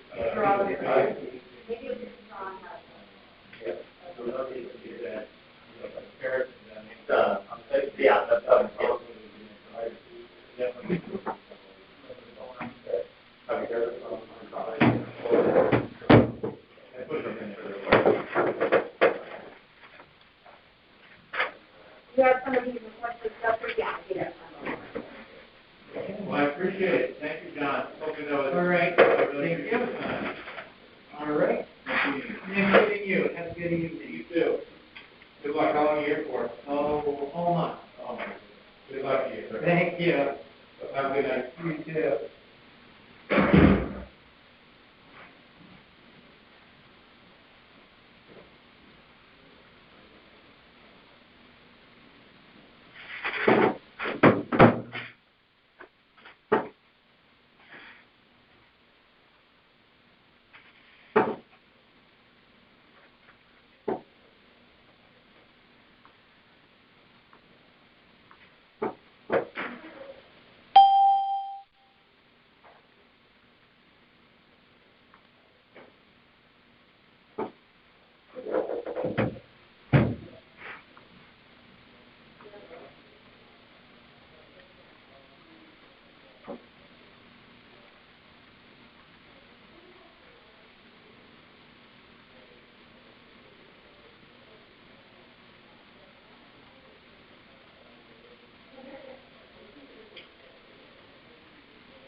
You know that your 7:45 is here? Oh, can I come in? Do you want to send them up? Yeah. Oh, sorry. I think they're waiting, yeah. Do you want me to come and get them? Yeah, Alexis is ready too.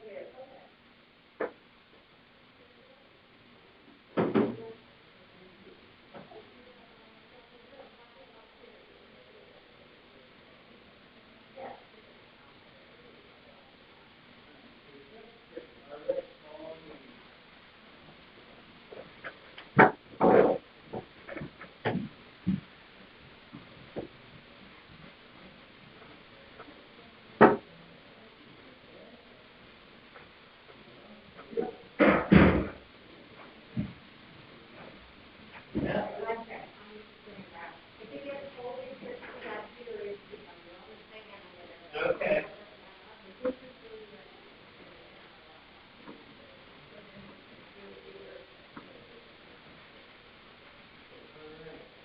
I'm John Foley. I'm one of the 9 members of the BAA. Hello. Hello, how are you? Good. Are you Mr. Douglas. I'm Richard Douglas. Richard Douglas? Okay. And Dan And this is Brennan. Dan Brennan. Dan Brennan, okay. And the lot is the BBC LLC. Okay, so I have two here. I have 177, 178. Nope. 1281. Are they both wrong, or? They're both wrong. Okay. 1280 and 1281. Oh, okay. I have okay, got it. 1281. 1280, got it. Are you both the owners? Yes. Yeah, members of the LLC. There's Okay. 5 partners in the house. Okay. I'm one of them. Dan's the other one. Okay, I'm Alexis Harrison. Nice to meet you. So there is a form to sign right Here? right there. No, it's actually right there in front of you. Okay. And if one or both of you can sign it, that would be great. Sure. Sign on this. Have you gentlemen been here before? We were here in 2015. Okay, welcome back. Hey.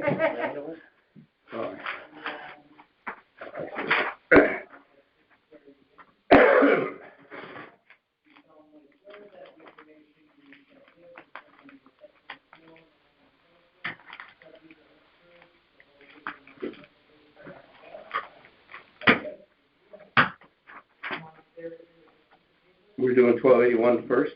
Yeah, so I'm just going to go through a few things before we... So you got it. I just trying to get the appeal on that. Oh, I see. 16938. So you both have the opportunity to provide testimony as to why you believe the market value of the home that you own on October 1st, 2020 was valued not the way you'd like it to be. So we will make this as smooth as possible. You've been here before, so you probably know the process. I am one of 9 members of this board, you know that, and I will review your case tonight, and then I will make my presentation to the board. I'm not the only decider. The folks that I work with, they and other people will decide. The whole board will decide. Yep. Uh-huh.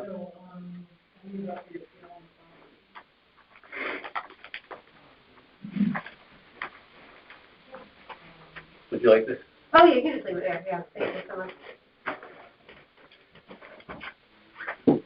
And then I'm just going to swear you in, so please raise your right hand.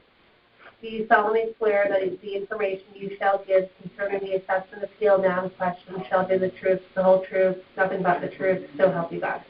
I do. Very good. Okay. So we'll start at 1280. Is that good? Sure. I'm just going to start taking notes so I remember. As we come in 5 weeks, I may not remember. Okay, so we need to have 2 of those because we have 2 different appeals. I signed that one. Oh. I think this one is the best. Actually, we just do 2 just to be safe. Yeah. Yeah. Okay.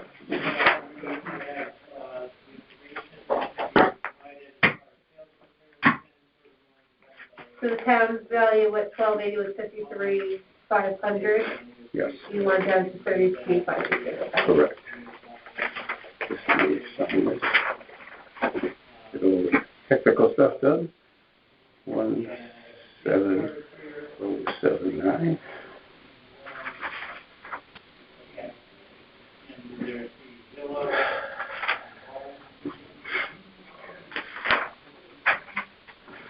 Okay. So is this a garage? So can you just tell me that the property? This is just a parking lot. Okay. And like I said, you said that the town has the value at 53,500, and we, through our logic here, would like to bring it down to 32,550. And if you see the attached sheet, the spreadsheet, it explains our logic, the long one. I don't know if I have that paperwork. Yeah, it is. I just... There it is.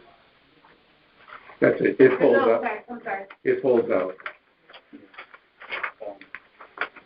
Okay. Yeah, the whole logic path is that. Okay, very good. So, I selected these properties. These are parking lots up against the creek. All right, and they're except for the one with the garage, they're used as parking, only.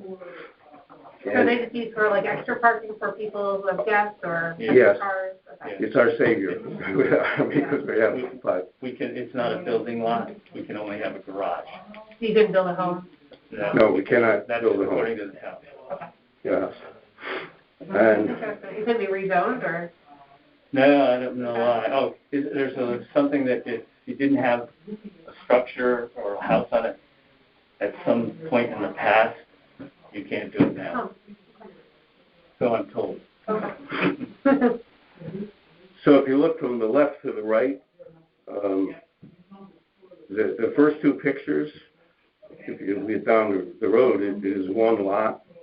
1276 is our neighbor, and then we're 1280, and then down the line. So these are almost contiguous all the way straight down. There's one I left out because I had a house on it. I didn't want to confuse it. So in 2020, the square foot of each property, I've listed the 750 and 1,000 and 1125 and 1,200, 1,800, so forth. And the appraised 2020 appraisal of the lot is those numbers there, 47,800. Ours is at 53,500. The lot directly next door with a two-car garage is 53,700, which is with a full two-car garage and everything. Right. And then you can see the values going 53,900, so forth. How many cars does your lot? Generally 9. 9. Okay. Yeah. Do you rent it out? Or? No. And then some of different size. Yeah. This is a family, so we just use it as a beach club. We're not living there. Okay. You know, we just basically use it as a beach. They're all cousins. Oh, nice. We're married to cousins. So. You guys are a small family, right? No. He has 6, I have 3. I don't know how many grandchildren now we have. That's the problem, is now we have 30. Oh, my. So,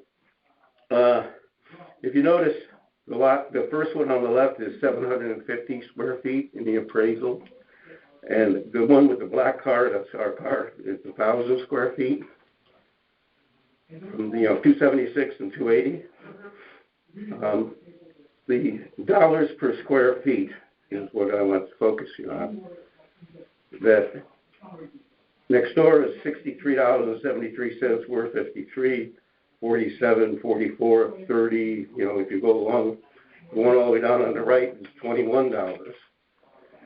So what I've done is taken the average across the 7 properties and come up with a value.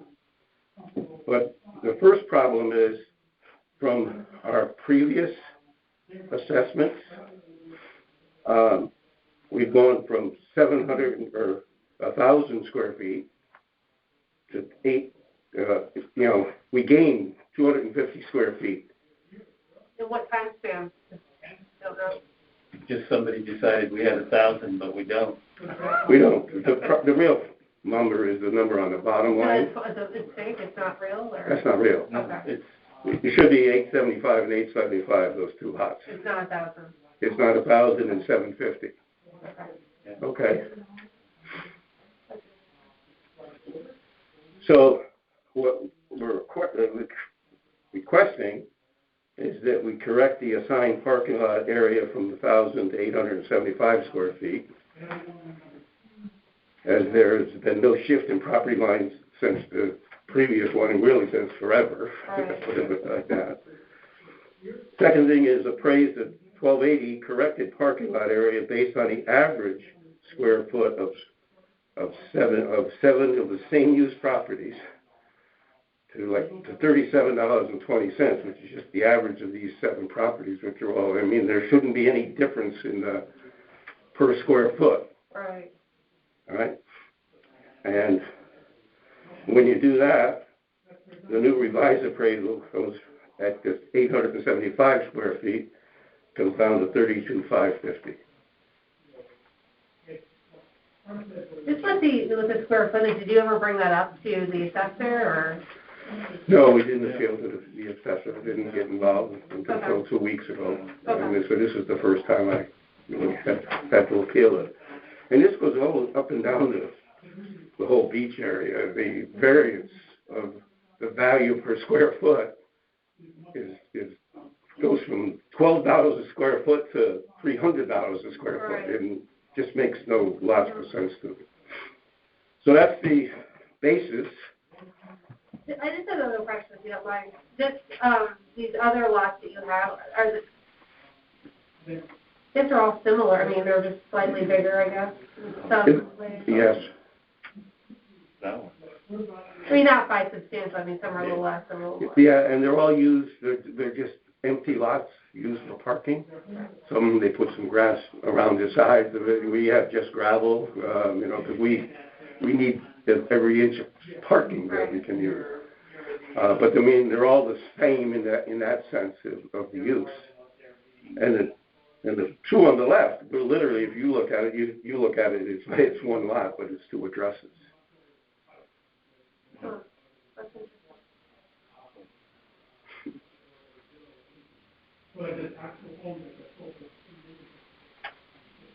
Yeah, it doesn't seem to make much sense to me either.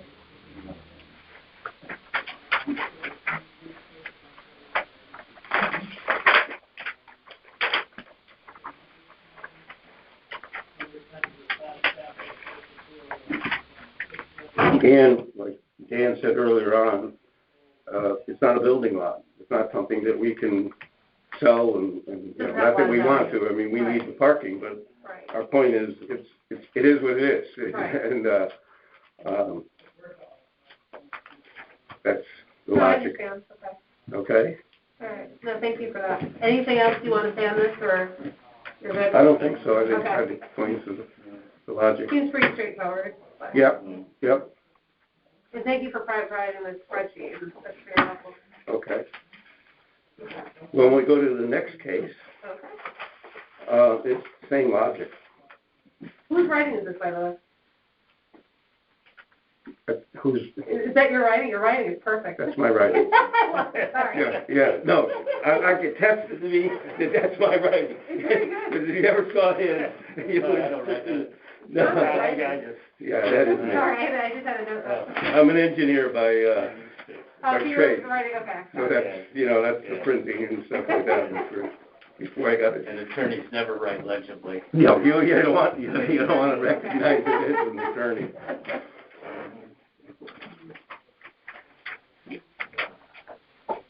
But do you have any other questions on? No, I think you covered it on 1280. I'm good. Okay. Yeah, so Okay. we can move to 1281. Are you at 1281 now? Mm-hmm. Okay. It's the same logic path that the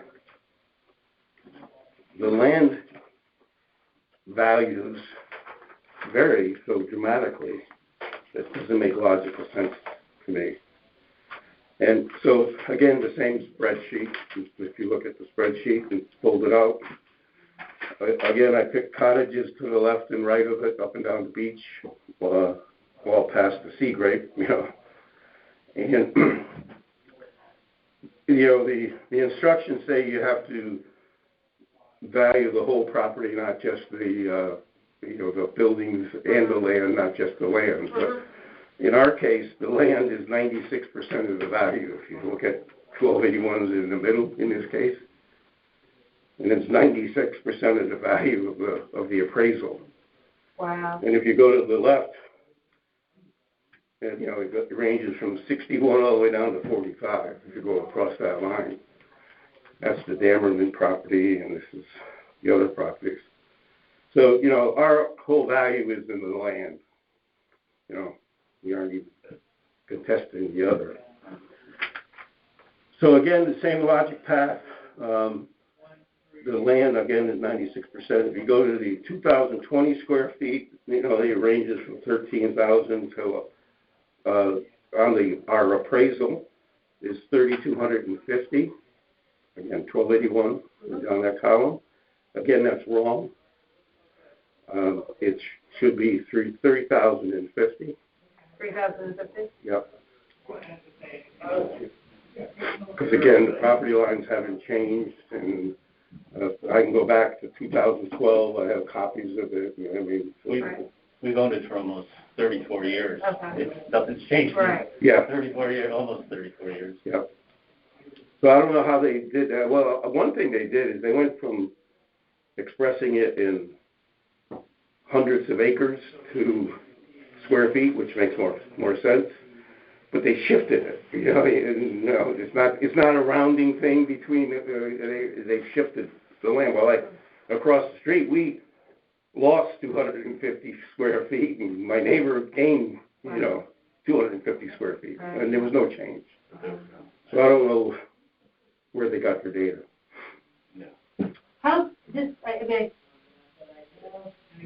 looking at the house, like, how many bedrooms is this? The 1281? So, two. Two. Yeah. I mean, that house is like 700 square feet. It's approximately 120 years old, Wow. Yeah, somewhere around there.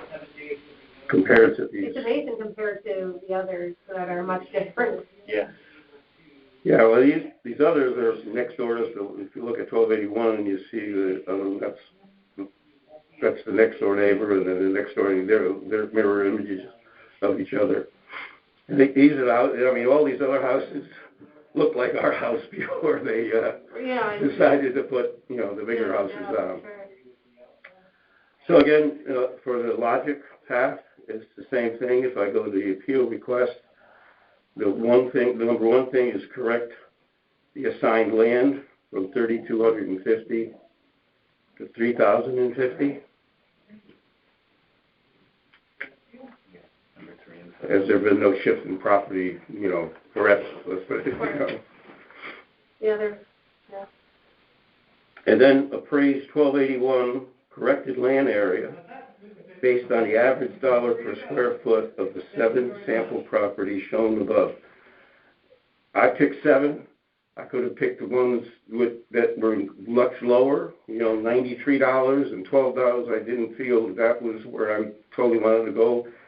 I went 7, maybe 10 houses down and 4 or 5 houses to the right. Again, did the total and created an average. The average is at $154.90, Yep. which is on the right. So if you, excuse me, this mask, I hate it. I know. They're awful. Yeah, especially with glasses. If you have I know, glasses, you get fogged up. Yeah.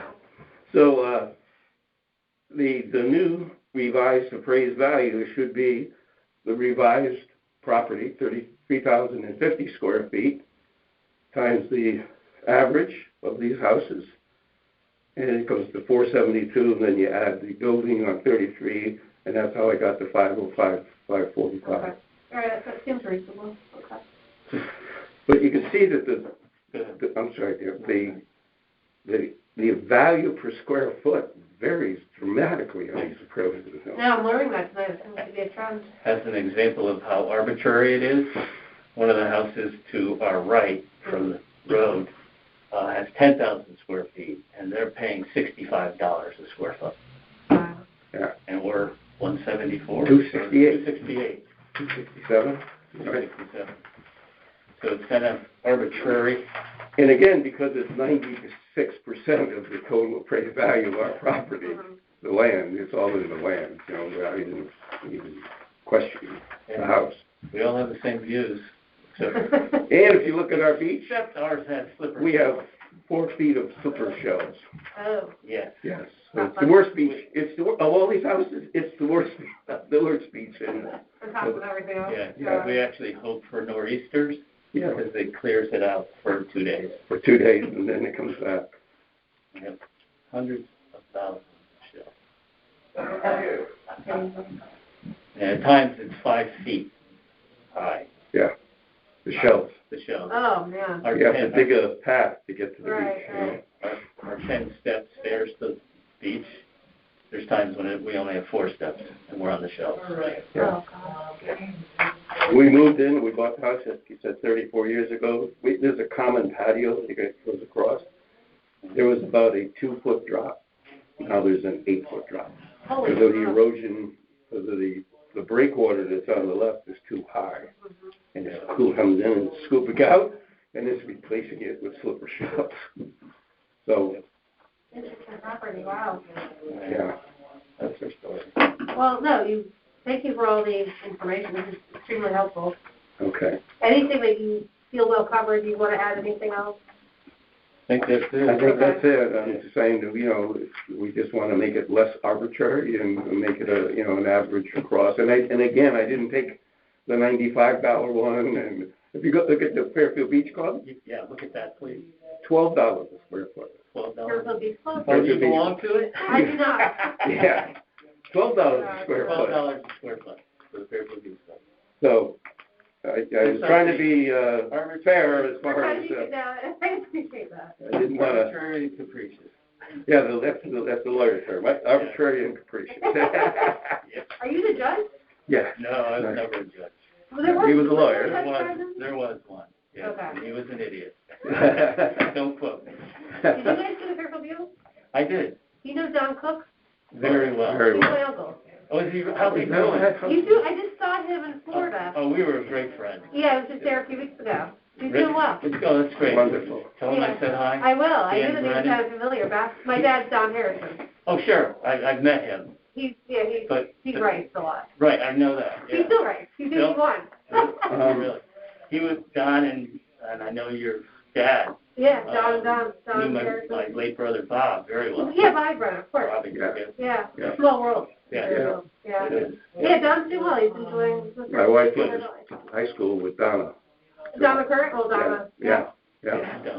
Oh, it's funny. Yeah, I still see Donna too. We're all one big happy family. There you go. There you go. Well, it's great. Pleasure meeting you. Thank you. Yeah, Thank you for your and, time. Yeah, sorry about the mask and all that. No, It's crazy. It'll be over soon. That's Hopefully, what they tell me. vaccines and all that? You see, Texas and Mississippi are Yeah. opening up 100%. Are they? Yep. They're taking the mandate off Not even masks. of masks. Yeah, baby steps. Yeah. Massachusetts opening restaurants 100%. Wow. Yeah. Hope it's not foolish. I don't think that's smart. Well, I think it's smart here.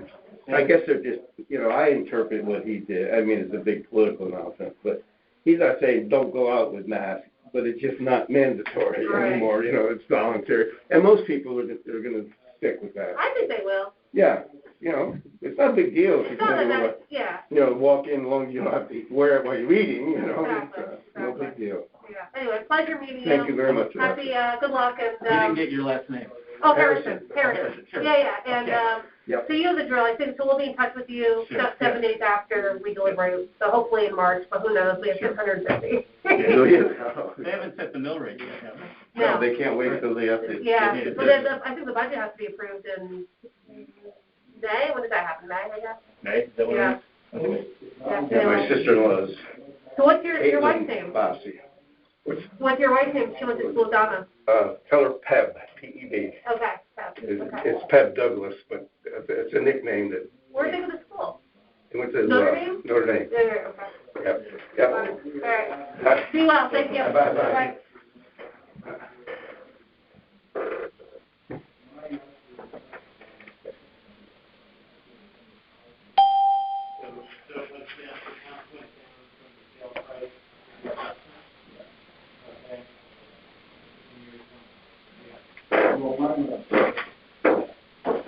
I would base my average market value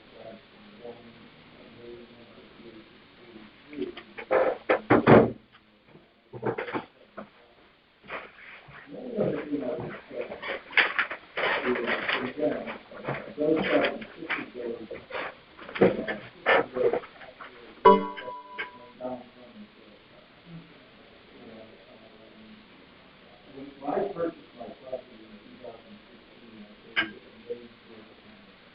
Okay.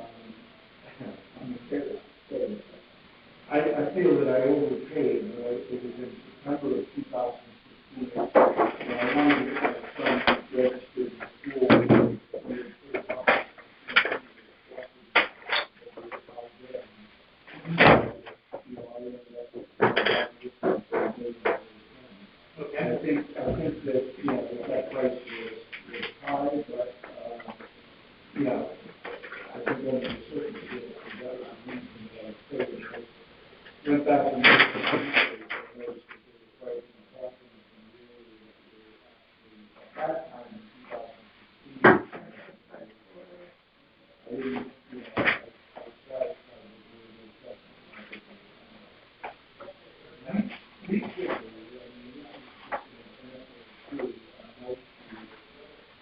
brand new house.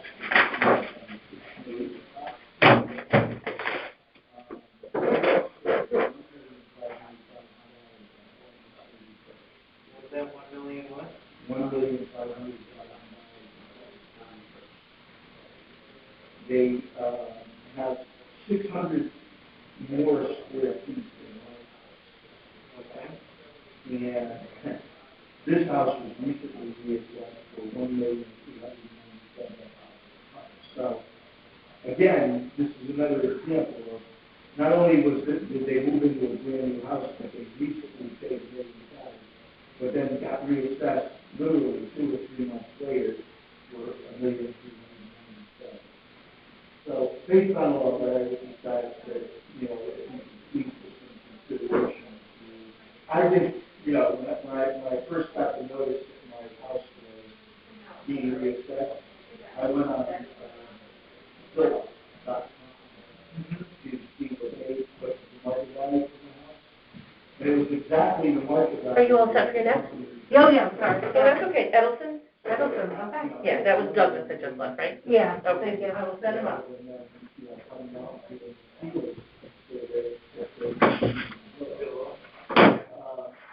You know, I've run on Zillow several times, and to no surprise, you know, the market value changes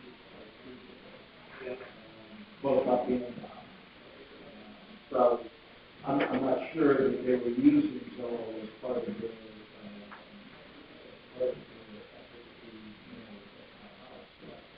I would like you to consider based on Your left and push right. Left, right. Hello, how are you? Hi, good, how are you? Nice to meet you. I'm Alexis Harrison. Nice to meet you. Are you Mr. Edelson? I am. Cool. Nice to meet you. So are you the owner or? Yes. Yeah. My wife and I. Have you been here before? I'm sorry? Have you been here before? No, you've been. Okay, well, welcome. Thank you. We've been It's a here. fun way to spend a Tuesday. We've been here only. I guess last time this was done, we weren't here. We moved in after. Oh, okay, where are you from? Westport.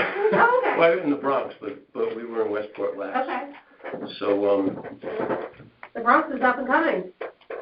I don't know if the Bronx is ever going to become up and coming. You know, it's the one borough that no one's dying to get into. Oh, they are now. Really? What's the big boulevard? Which one? Jerome Avenue? No. Concourse? Concourse. My friend Concourse. bought on the Concourse. Really? And his place has gone up about 60,000. Wow. I mean, I don't know this year given everything, but. Yeah, that's great. I mean. Yeah, it seems like a full place. That's you know. Everybody tries to get out, I guess. Years ago, I'll just tell you this one thing. Years ago, they built Co-op City, which used to be Freedom Land, which was an amusement park. So they built these big buildings, and everybody from the Bronx, they ran to Co-op City because they thought schools and supermarkets in the Bronx emptied out, and then it became kind of a scary place to live for a long time. So Yankee Stadium, but hopefully that's gotten better. Let's hope. No, fingers crossed. Yeah, Fairfield's getting better apparently. But when you tell people, no matter where you go, you could be in France, you could be in Spain, you could be anywhere around the world, and if people ask you where you're from and you say the Bronx, you get automatic credibility. Yeah. So I don't know where to start. Yeah, so all right, yeah, a few procedural things. Okay. So I just need to confirm your name and your address. So Neil Edelson and your wife is Joan Landau? Landau, yes. Landau. It's 2030 Fairfield Beach Road? Yes. Okay, perfect. So as you know, this is your opportunity to provide testimony on why you believe the market value of your home should decrease. So what is...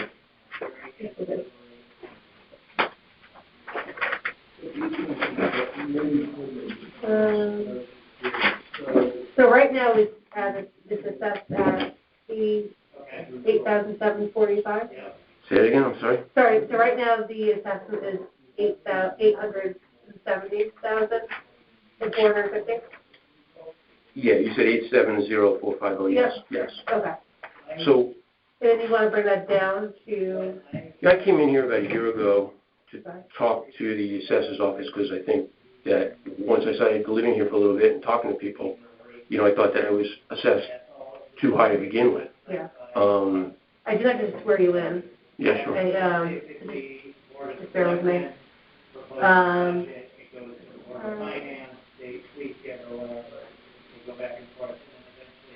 Okay, if you said to raise your right hand, please. Do you solemnly swear that the information you shall give concerning the assessment appeal now question shall be the truth, the whole truth, and nothing but the truth, so help you God? I do. Great, okay. Just curious, the people that did the appraisals, did they get sworn in too? Yes. Really? Yes. Okay, good. That's good.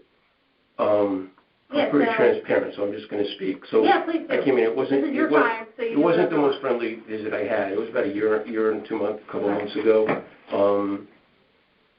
Right about the time maybe I wasn't working for a while. So it felt like I was pulling teeth and I was bothering them when I was there. So I kind of just let it go. This process disturbed me to no end. The recent reval? What's that? The reval, yeah. You know, we were supposed to have an informal hearing. And when I spoke to the person at our scheduled call, the person told me, whoa. He goes, I'm not an appraiser. I don't do anything assessment. He goes, I'm just a data collector. So the only purpose, my sole purpose of having you on this phone call is to make sure the field card is correct. Okay. And I said, okay, how am I supposed to know if it's correct? You measured me at 4351 square feet on the outside. You have all these codes. I have no idea what they are. And by the way, we still don't know. So let me go through it in the order, at least so we're all over the place. Well, I'm sorry it was a bad experience. What's that? I'm sorry it was not a great experience. Well, it shouldn't have been that way. Yeah. But, and I think a lot of people have spoken up about that, and I don't know if anything changed. So to me, this entire process has been difficult, to say the least.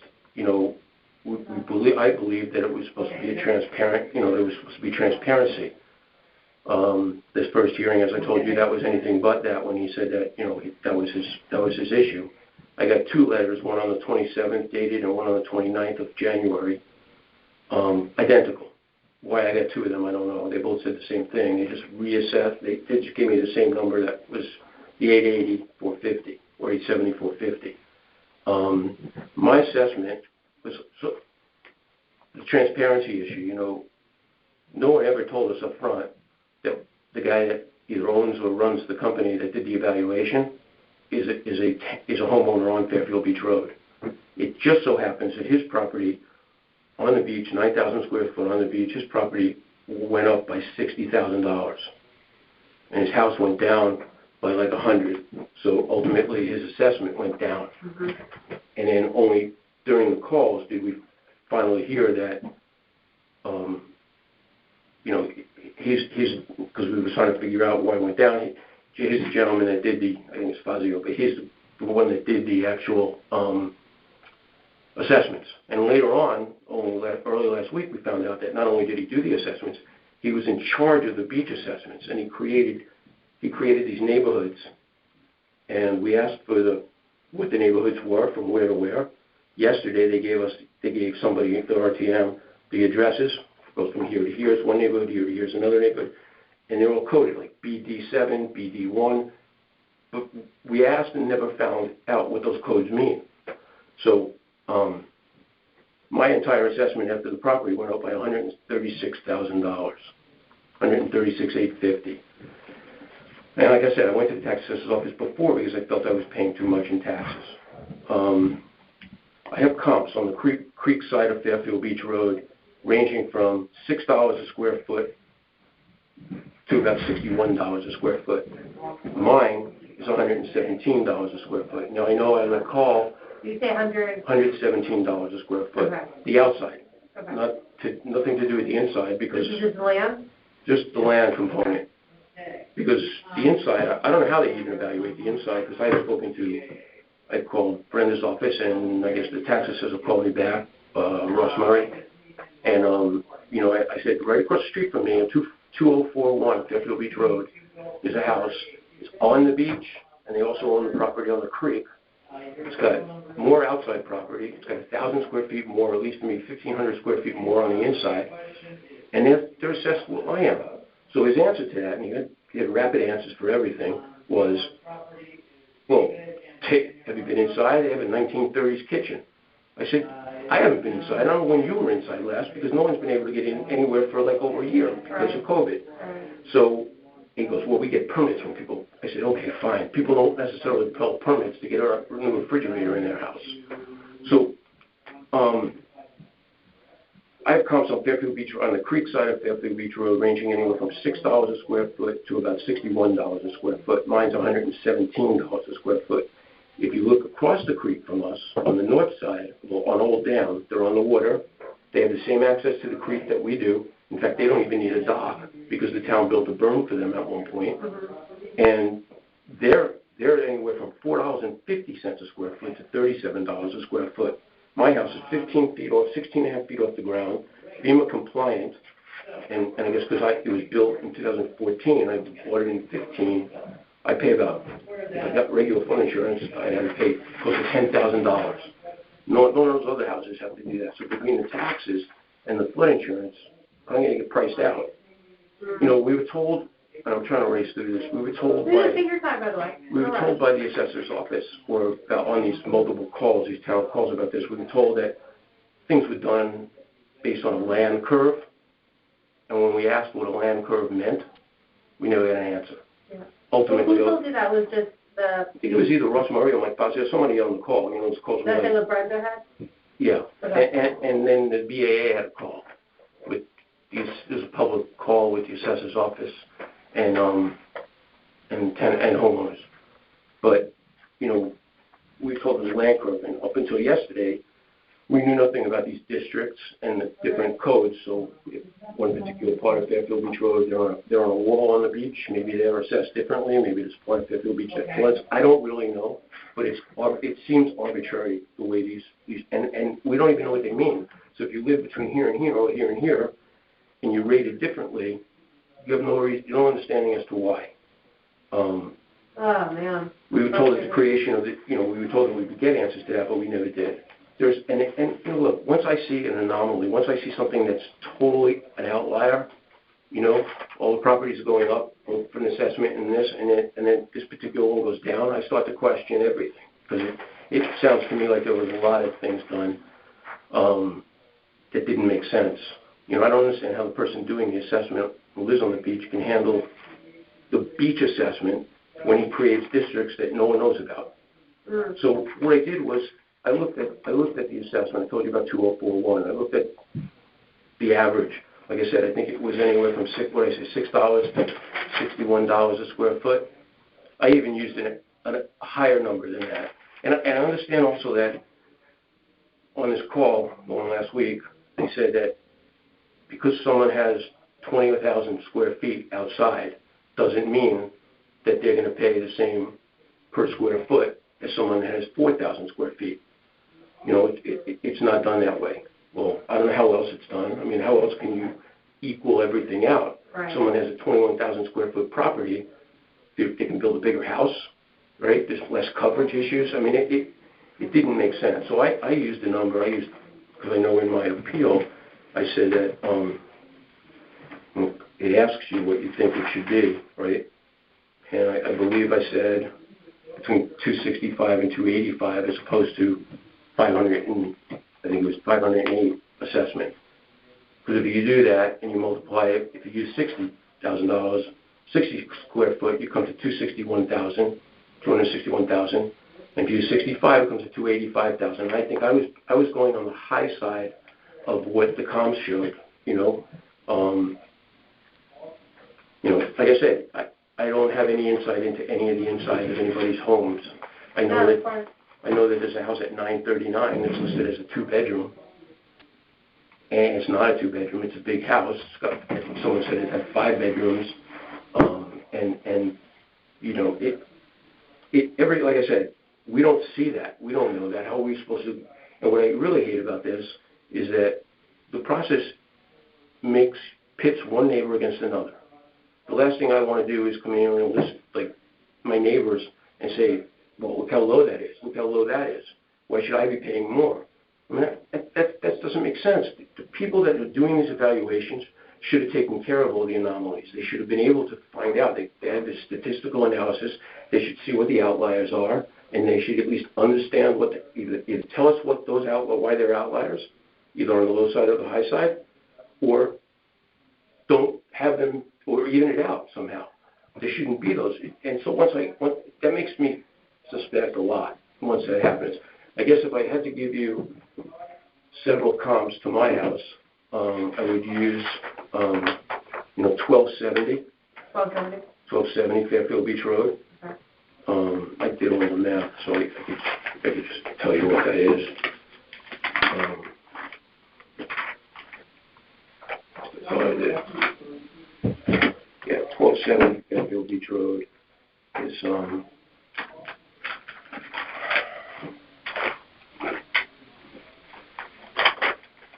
yeah, it comes with that, actually they're at about $85 a square foot.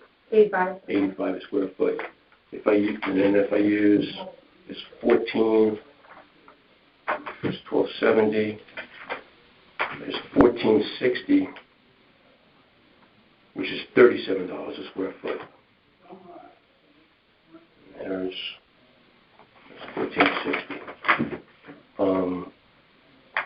On the other side of Fairfield Beach Road, on the creek side, I still have others. I mean, it's 1492 Fairfield Beach Road. That's at $41 a square foot. I think it's 1460 already, right? Maybe 1370 is at $6 a square foot. 1790, 2206, which is 10,900 square feet, is $61 a square foot. You know, I mean,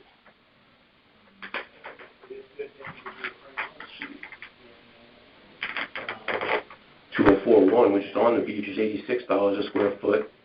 And again, I'm at 117.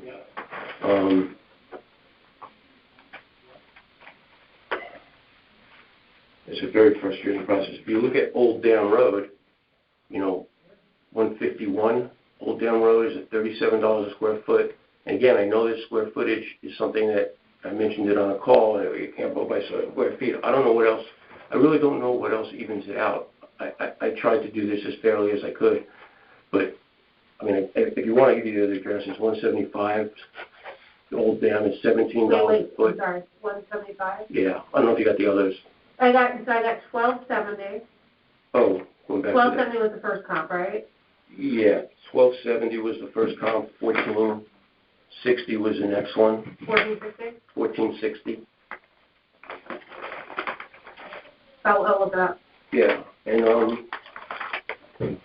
I mean, they're all. See, that's what I don't understand. In my mind, they're all comps, because if I have 4,300 square feet and someone else has 12,000 square feet, I mean, okay, maybe they're not 3 times what I am, but they shouldn't be similar. It shouldn't be double, and it shouldn't be less than double. And maybe if they don't want to make it triple, but it means that if you have a lot, someone could build a big house. Right. So on Old Dam Road, and again, I'm sure that doesn't fit in neatly to their so 1270, 1460, 2206. 2206 Old Dam? Yeah, no, I'm on Fairfield Beach Road still. 2206 was 61. 2606. Yeah. I mean, they're assessed at more, but that's only because they started off so low. Some of these were really low, and so they brought them up, but they didn't bring them up to comparable to where I am. But if you want to go to, you got 2041, right? That's the one on the beach. 204. Yes, I have that one. Yeah. And so on Old Dam Road, 151 Old Dam, they're at like $37 a square foot. Their land, just to give you an example, you don't have to write this down, but their land is appraised at, assessed, these are assessment numbers, $387,000, 387.1, and they have 10,000 square feet. I got 4,000 square feet, I'm at 508. 175 Old Dam is at $17 a square foot. 193 is $450 a square foot.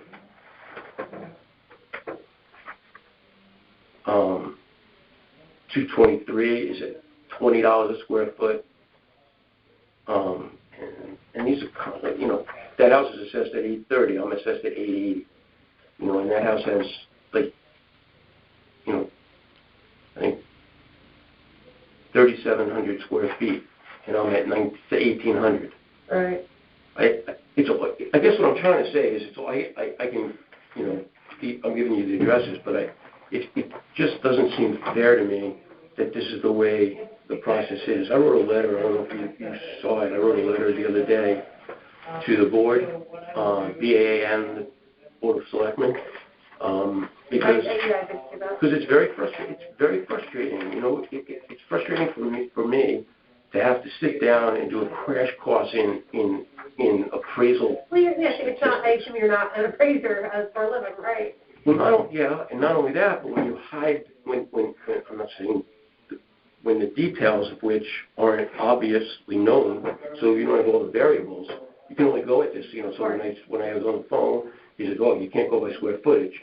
And then when I said, well, the house across the street from me is on the beach, he goes, well, it doesn't matter, they got a 1930s kitchen. I mean, all these facts that you raise, they seem to go on deaf ears, and it's just not right. We're so heavily taxed here anyway, and on top of that, like I said, with the flood insurance, as astronomical as it is, I mean, I don't even understand that people that don't have their houses raised are still paying like $800 a year for flood insurance, and I'm paying like the equivalent of $10,000. Wow.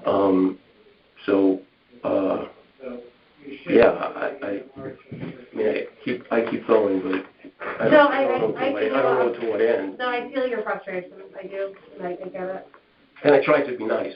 I hope that I didn't come across as you know, accusatory or anything more than I intended it, because I intended to just express my frustration. Yeah. And I didn't really mean to. Well, no apologies are necessary. I believe so. I just want to be clear that on this front page that we have the correct number of where you want it to be assessed. So if you just give that to me, just so we're crystal clear. Yeah, I know it's in the paperwork, but I don't want to. No, I think I said. Hold on, I'll tell you in a second. Let me just pull up my thing. Because it was assessed at $874.50.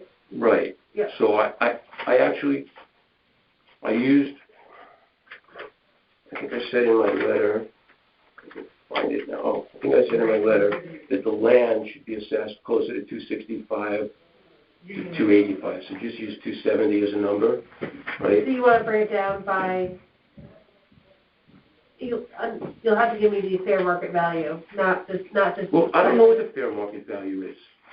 Again, I don't know that. Well, you'll have to come up with a number. Yeah, so I'm using, like I said, I used the 65 number, 65 number, and I come up to about $270,000 as the land. And if my home is appraised or assessed, this is the assessed value. And that didn't make it difficult because you got to go to the back page to get this. So if my house is assessed at 380.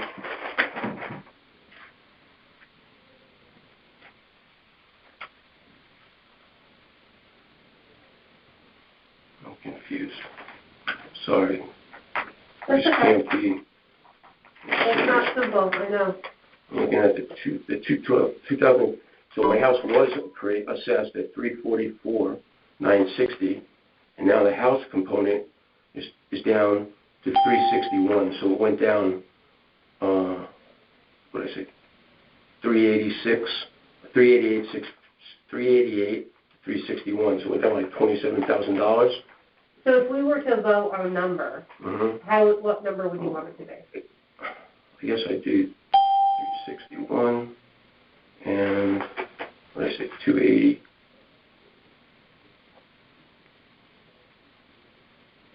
I guess I'd be talking about an assessment of about $650,000. So that's usually the fair market value. That's an assessment, not the appraisal. I think that the assessment, they said, is 70%. This form asks you to fill out the appellate's opinion of fair market value of the home. Yeah, but, well, they give us assessment.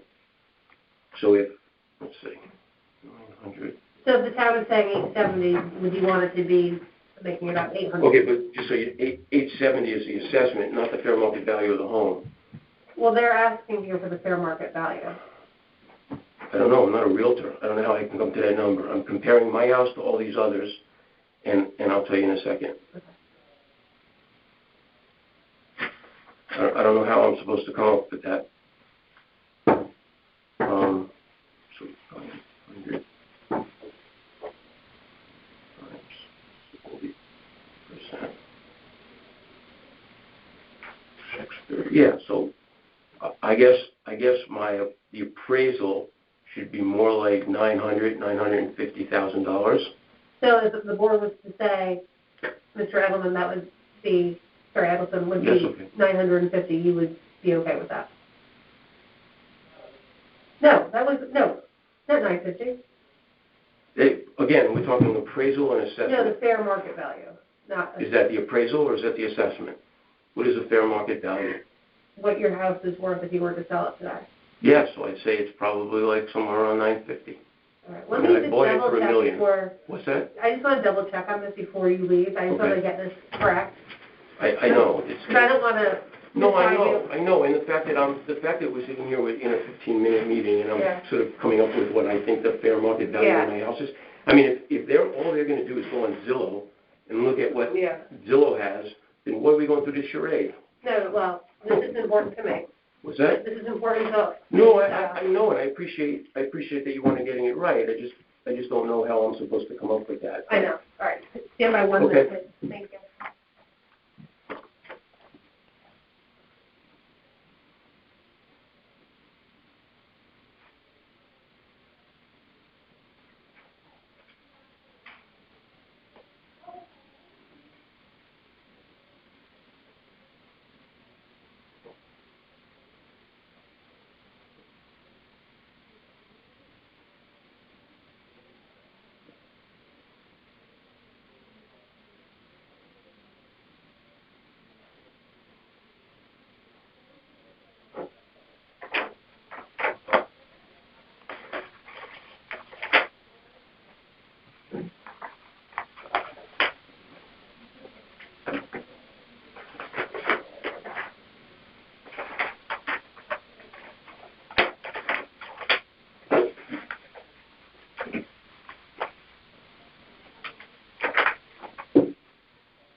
Okay.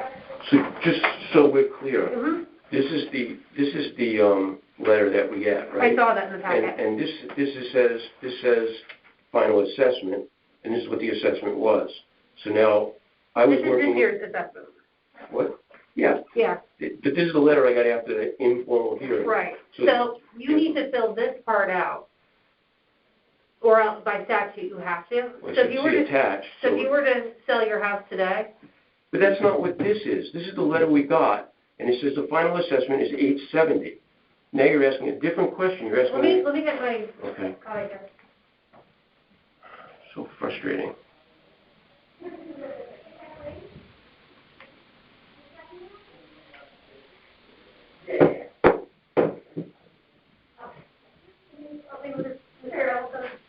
Mr. Evans, this is Kathleen. She's on the board as well. Hi, yes. How you doing? And maybe she could just help So us here. this is the letter we get. This is the final assessment. Assessment, not appraisal, but yeah. This is the letter we get. Yeah? So I don't know what the final appraisal was, but you guys are asking me what I think my house is worth, Right. or what the fair market value is. So why didn't they tell us what they thought the fair market value was? They did. It's Yes, the number. It's just divided by 0.7. Yeah. So it's whatever's on the website. Yeah, so it's for that. 1.243, but this is the letter that came back after that informal hearing, so I don't know if anything changed. Okay, well, Alexis can look that right up on the field card online. So Yeah, I can tell you what it says. I have the field card. It says 1.243. When did you print that? Today, recently? No, I printed it a while ago. Okay, so we want to double check because This is probably the last change right here, right? I would think. Yeah, I got two of those letters dated 2 days apart, so here's the other ones dated. Sure. In your appraisal, it says 1.243. Okay, online, then that's correct. Yeah, the vision card online is right. Okay, yeah, so what happened was you had, I don't know, do you have, Two of them that Do you have dated two 2 properties? days apart. What? No. You have two properties? It's the same property. They Okay. dated 2 days apart. Okay, Just- one was, I don't know why I sent you two, because there is a letter that, I'll take it down and ask him why he sent two. Normally, if the informal hearing made a change, they will send you a notice, right? And you'll get that from the informal hearing company. And then the town sends you another one confirming it, because maybe he changed it too. Well, the informal hearing was a joke. The person told me they were a data collector, and their only purpose was to make sure this field card was, the information on the field card was correct. Yeah, but And then there are codes on there that we still don't know what they are. Yeah, I hear you. So Okay. at I'm the not end of sure, the day, you didn't just make a copy of this, you What? actually you physically no, got two. it dated Oh, there's two 27 different and days. 29. Okay, I'm gonna run and ask him while he's here. Okay. But at the end of the day, I think, did you explain to him that he needs to give us an Yeah, you estimate? need the If value. you don't think 1.2 million is right, If you were to sell your house today, what would you sell it for? Do you believe? I mean, 600,000, probably not, I spent the last 15, 20 minutes giving you guys comparables. Other houses that are similar to mine, and they're appraised and assessed at much lower for the size of the land compared to mine. And so if I say to you, my house is worth $1 million, is I think what it's worth, this is what I paid, right? Then I get, who takes into account all the information about the other houses that are appraised lower or assessed lower for no real reason? We don't even know what the neighborhoods are. Just found out yesterday that there were these different distinctions in neighborhoods. Mm-hmm. So the whole process is seemingly unfair. I got to tell you what I think the house. So it's market value, because, I mean, the assessor has, the assessor, they have, the revale company and the assessor, they have formulas, because they do a mass appraisal. So they have a formula that they use. Yeah, I know. It just so happens that the guy that works for the research company, his property only went up $60,000, and mine went up $170,000. Yeah, they have a process, and they come up with a value based on that process, and then we're here to. So why can't they tell us what that process is? I just found out that the process is that there are neighborhoods, 3 different neighborhoods, that they won't tell us what the distinctions are. I hear you, but at the end of the day, our job is to say, did they do a good job with your property? And if your neighbor. How can you decide that if you haven't looked at the other properties that are mistakes that they rated? Well, we might raise those ones. We have the authority to raise them, so we can do that. If you point out ones that you think are really bad, we can. We may look at that this year because there is a lot that seems to be too low. I mean, you guys should realize that if 60 people on the beach have hearings, there's something wrong. Yeah, your value might be right, and theirs might be too low. Or theirs might be right, Mine's been what it's been for the last 5 years. Theirs has been lower for 5 years. So I've been paying more tax than I should. I said that. I went into the office one day about a year ago, and it was like I was unwanted. I was asking questions, and I got like the hand, and I left. Yeah, but at the end of the day, we need that number. Because statute requires it. Otherwise, we deny it without a number in it. You have to give us a number. Okay, so put down 980. Yeah, whatever you think. I mean, often just your gut is right?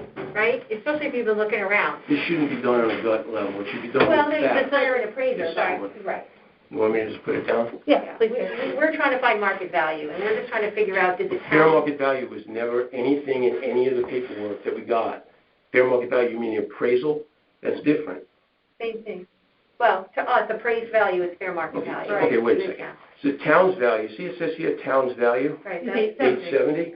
And then, no, that's the appraised value. Right, so it's asking me for the fair market value, but it's comparing it, so if I say 9.8. Sorry, the town's value should be the town's appraised value. Okay, so it's not the 870. No, it's the 1.2. So right. I didn't write that, so I don't. It may have been put in the spreadsheet wrong. That's a possibility. Yeah, the town has them at 1.2. We're sure of that. 1.243. But the spreadsheet was, your spreadsheet calculated off the grand list, so there's no. Here's His appeal should be correct. 1.243. Yep, I see that. Okay. So I'll put down. So if you think it's not worth that, you can tell us what you think it's worth. And then cross out that there should be 1.2. Yeah. Yeah, thank you.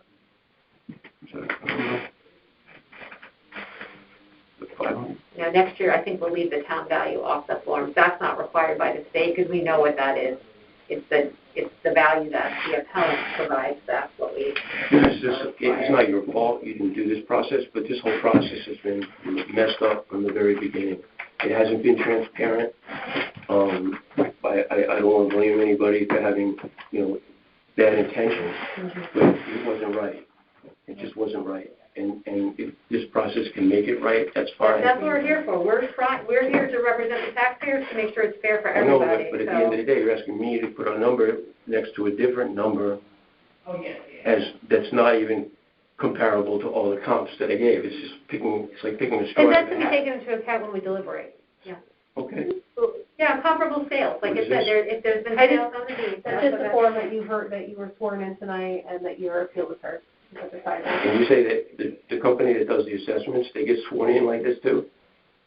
I'm sorry. I know, it's frustrating. It's frustrating when your neighbors are lower than you. That's that's what we're hearing a lot. It's frustrating when the process is, I won't say rigged, because that's just being unfair, but when your process isn't above board. And there's so many things in that, whether it's above board or sloppy work, I don't know. And that's where it is. And I've spoken up. I've called Brenda's office. I've spoken to the assessor. Do you want me to fill this in? I think it's, you just need to sign all those ones before you're done with it. yeah, I can get the rest. Oh, okay. And the appeal number, yes. Listen, thank you, Mr. Edelson. So when do the results come back? So we'll be deliberating by early April, so probably 7 days after we render the We're supposed to do decision. it in March. We haven't asked for Yeah, an extension but yet, but we'll see. So But it could be as early as early April. Saturday. Yeah, for Thursday or Saturday. It could be really quick. Okay. So, yeah. Listen, thanks for your patience. And I'll ask Karen on the way out why you got 2 dates. I'll meet at the bottom, because she'll be Okay. able to tell you. What is this? Is this mine? No, this was, I don't know. Somebody else's? Did someone leave this here? 1280 Fairfield Beach Road? Oh, gosh. Thank you. All right, be well. Sorry, I appreciate it. No, you're not. Listen, we got it. We're all in the same boat. Thank you. All right, be well, okay? Have a good night. You too. Thank you. Bye-bye. Bye. Oh.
Okay, we'll see you tomorrow.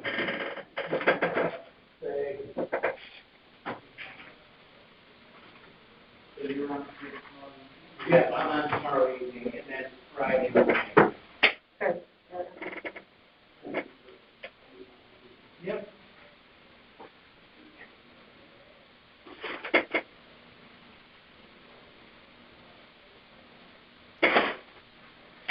Okay.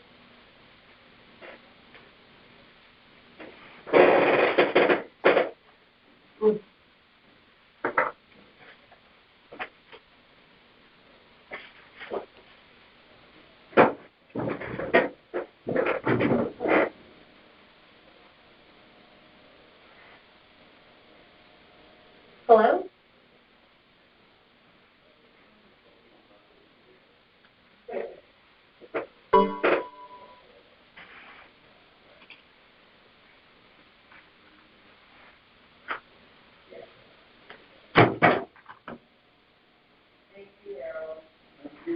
All right, have a good night.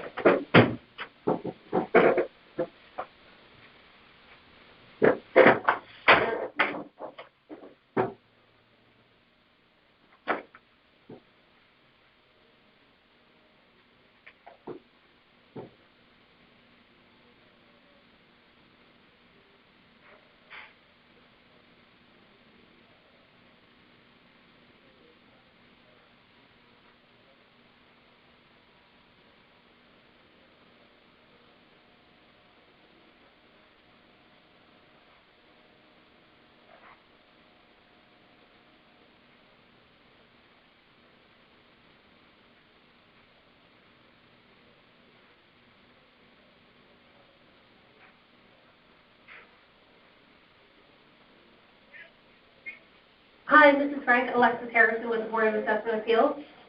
Good, how are you? Sorry for my tardiness here. Another hearing ran over. Thank you. Are you up in Massachusetts? Oh, very nice, very nice. Great, so,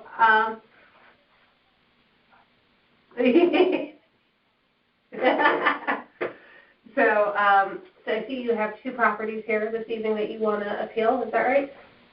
Okay. Mm-hmm. Okay, very good. All right, so I am just going to swear you in. So raise up your right hand. Give me a moment. Do you solemnly swear that the information you shall give concerning the assessment appeal now in question shall be the truth, the whole truth, and nothing but the truth? To help you God. Okay, very good. Do you mind if I put you on speaker? Because I just want to take some notes as a... Okay. Oh, of course, yeah, please do. Yep. Hi, Mr. Frank. Alexis Harrison here. Sure, I can do that. Thank you. Make it.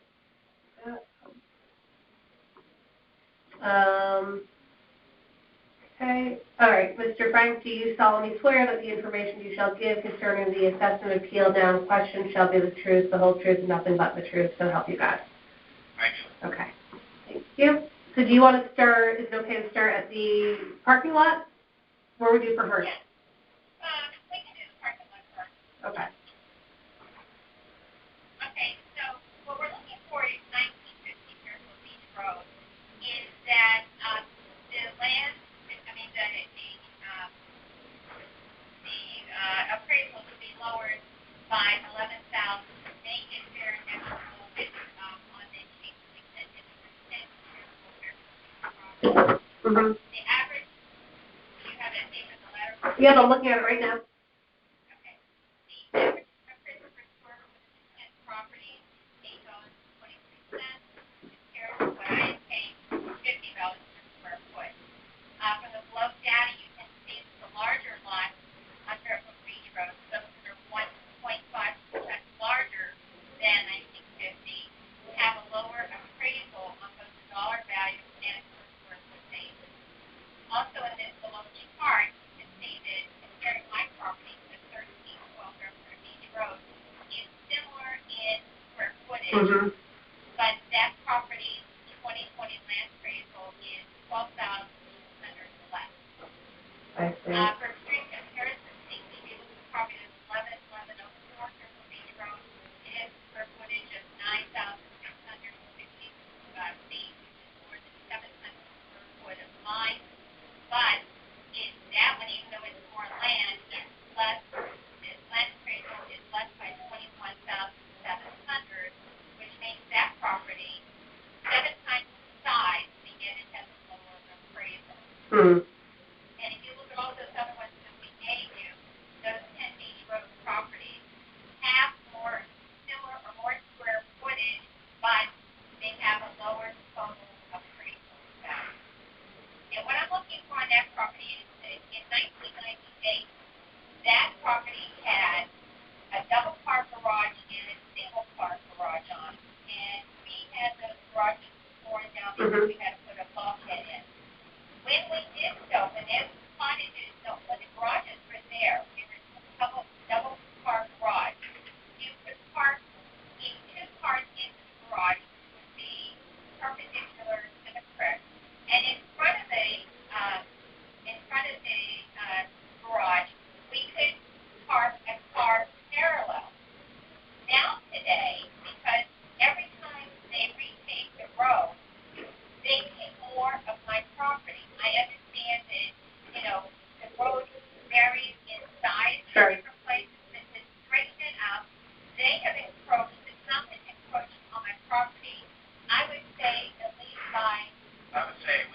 about 5 feet. 5 feet.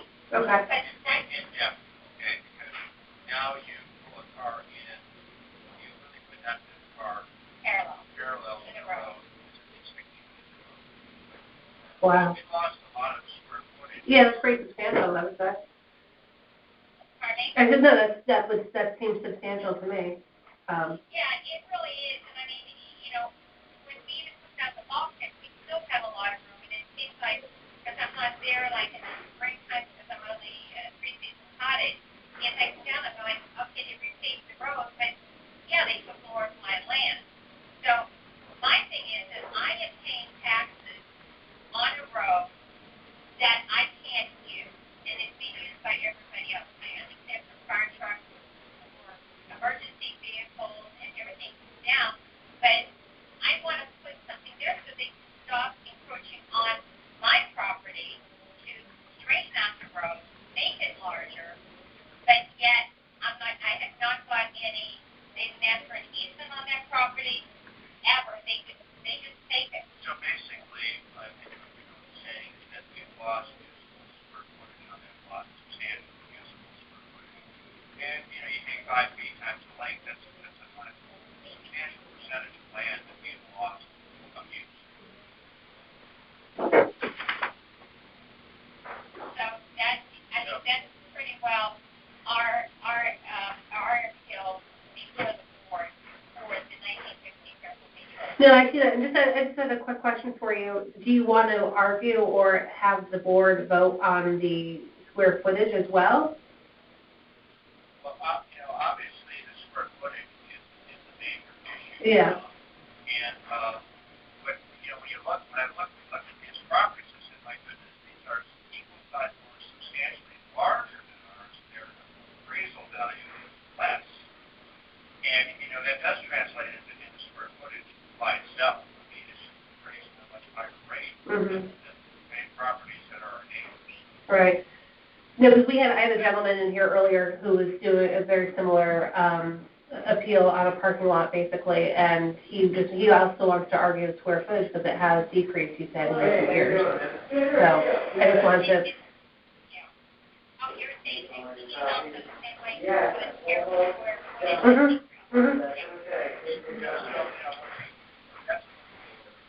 Okay.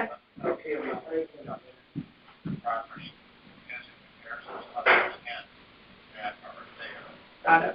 That seems reasonable to me. Got it. Okay. Anything else you want to share for 1950, or do you feel well covered there? There is a comment that we have on property. Mm-hmm. We pay the full rec rate. Like you go to a hotel, you pay the rate, you don't use the room. Tennis courts. Well, we're paying the full rec rate in Fairfield, and yet we can't use the dump, we can't use the beach, we can't use anything. Which is, it's like, really? We're paying the full rec rate. Wait, is that because you have a 3-season cottage? Because it's a 3-season cottage, and as long as it's within the family, no one can stay there because it's just, it's one of the old cottages that was built in 1910. Wow. And so it doesn't have insulation in it, and for that reason, we just can't stay. Of course. You know what I mean? I didn't realize you couldn't use the beaches or the dumping. Wow. No, I can't. The only thing that I can get is, well, I can pay for a beach sticker, I can pay for a dump sticker. The only thing that I get with my taxes is I get a library card. And we use it, we love the libraries in Fairfield. But anything else, I use the name or something like that, because they say to me, I'm not a resident. How much did I pay the taxes? So, if you want to prorate me, I don't have, never had any kids in the school down there. It's only a 3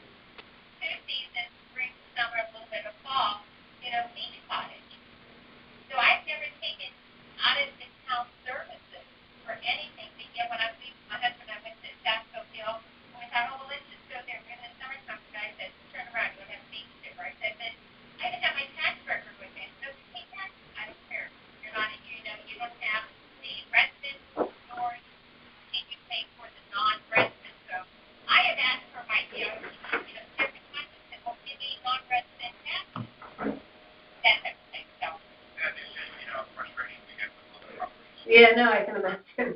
Is it ridiculous? Okay, so if that was 1950. Well, yeah, we'll move to 1949. Okay. The 1949, just to start out, is on the beach side. Mm-hmm. Okay.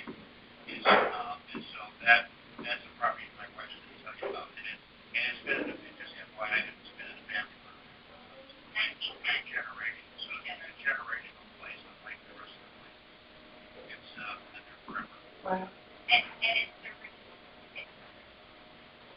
So what I'm requesting on this for 1949 is to be reduced in the amount of $200,000 to make the properties appraised land value fair and equitable with the 15 properties that I showed in the flow chart. The average appraisal would for 15 properties is $141 per square foot, but I am paying in 1949 $239 per square foot. And if you can also look at the data, you can examine larger lots on Fairfield Beach Road. Those that are sometimes 1.5 to 2.3 times larger than 1949 Fairfield Beach Road. Those properties that are larger have a lower appraisal on both the dollar value and a per square basis. And in the flow chart, if you hone in on property in 2256 and 2262, they have comparable land square footage combined, that each of their 2020 land appraisals are $225,900 less. I see So that. I found those two that are comparable to mine, for whatever reason, they're paying, close to $226,000 less, and I say that's not fair, nor is it equitable. And for extreme comparison, if you look at the property at 2206 Fairfield Beach Road, which has square footage of 10,930 square feet, which is more than 2 times of 1949, which is only 4,620 square feet. But that appraisal, even though it's like twice the amount, their appraisal is less than mine for $142,000. And so it's double the size and less appraisal. Again, it's not fair. No, I see that. That is crazy. I feel like the God, the less you have, the more you get charged. Wow. It is. That's what's happening. You know what I mean? Mhm. And I don't understand why it is, and no one's really given answers to the question even when we did the first hearing, and we've attended everything that the council provided, and no one can give us a fair answer on that, but it isn't fair. It isn't equitable. Land is land. Mhm. And I will not compare and say, I know beachside, because that's like, the most private property at a hotel. It's going to be more than, hillside in Hawaii. Yeah, you're facing ocean, you're going to pay more. I understand those properties on 1949 is the beach, and I'm not comparing any of them to the first stuff. These are all beach properties. And so these are all of our neighbors.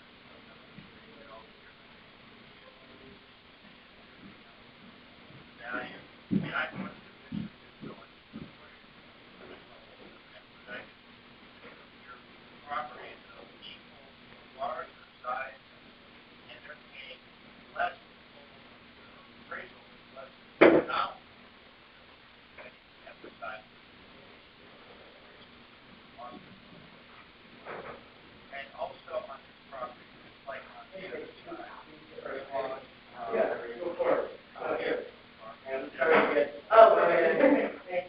What they did was beside the width, they also raised the road. Because when I came out of my property, off of the sidewalk, I have 2 or 3 steps down to the road. Raised it even to this long. And now that is I just assumed that it's broken.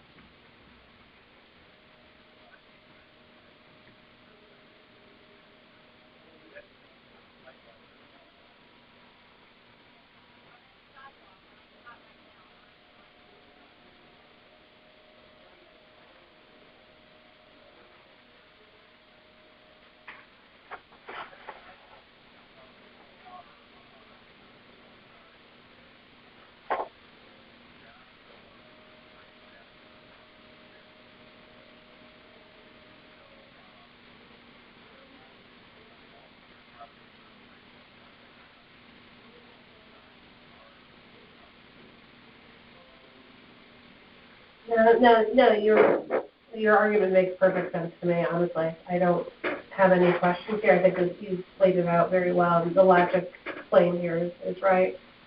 I don't have any questions here. Do you want to add anything more? I mean, this is your time, so I just want to make sure that you feel like you're being heard.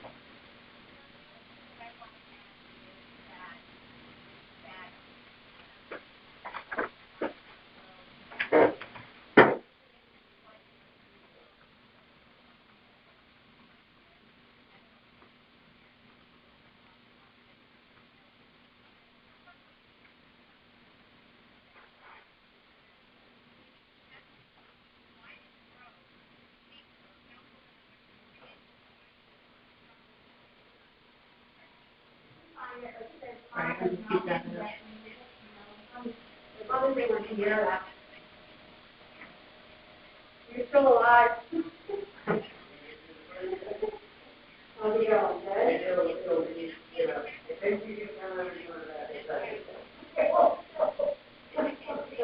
No, absolutely. I know, right, yeah, but they're like 75, not crazy. Well, Harold has like one valid 34 commercial, and they have to come by statute to read their from into the record. Okay. Yeah, and there's $13 million commercial property, so they're going to spend a lot of time talking to me and Harold. Right. No, you have a very strong case here, based on my opinion, and I will fight for you when we have our appeal, deliberations in a few weeks. Honestly, I mean, it's not all up to me, but I think you make a very strong case here. We want everyone to be fair. We want it to be equitable for everybody. So I appreciate what you're saying. So please know that you're being heard. And so we will, hopefully by the end of this month, we will have our deliberations, but we have 650 appeals, so we have a lot to do. So we may go into April. So appreciate your evening.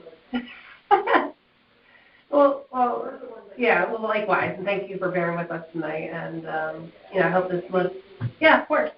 And if you have any questions, feel free to reach out to us. Oh, sure, Alexis Harrison. Yeah. No, I am a volunteer. I have a real day job. This is what I do for fun. Oh, God bless you. That's even harder. It's budget season. I'm getting asked for definitely like class if you have them before and have them finish that. Or stop their finish that. Yeah. County attorney says technically you don't, but don't tell them that. I will, of course. Of course. Well, be well, and hopefully you'll enjoy the beach this summer and soon. It'll be fast approaching. All right.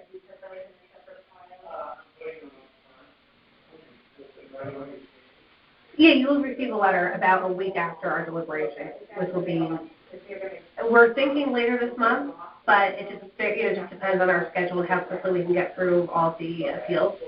So, hopefully we'll plow through them, but we'll see. But thanks for doing this. I appreciate it. And nice meeting you. Take care. Bye-bye. Bye.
law. Oh, I used my notes. I was gonna, did you put the time and, you know, you wanna make them up? I'll give you that, yeah. Yeah, give me a minute. It should go really quick. Yeah, let me just grab it. Yeah, I can try to put in for something. If they give you a copy of a fuel time, you can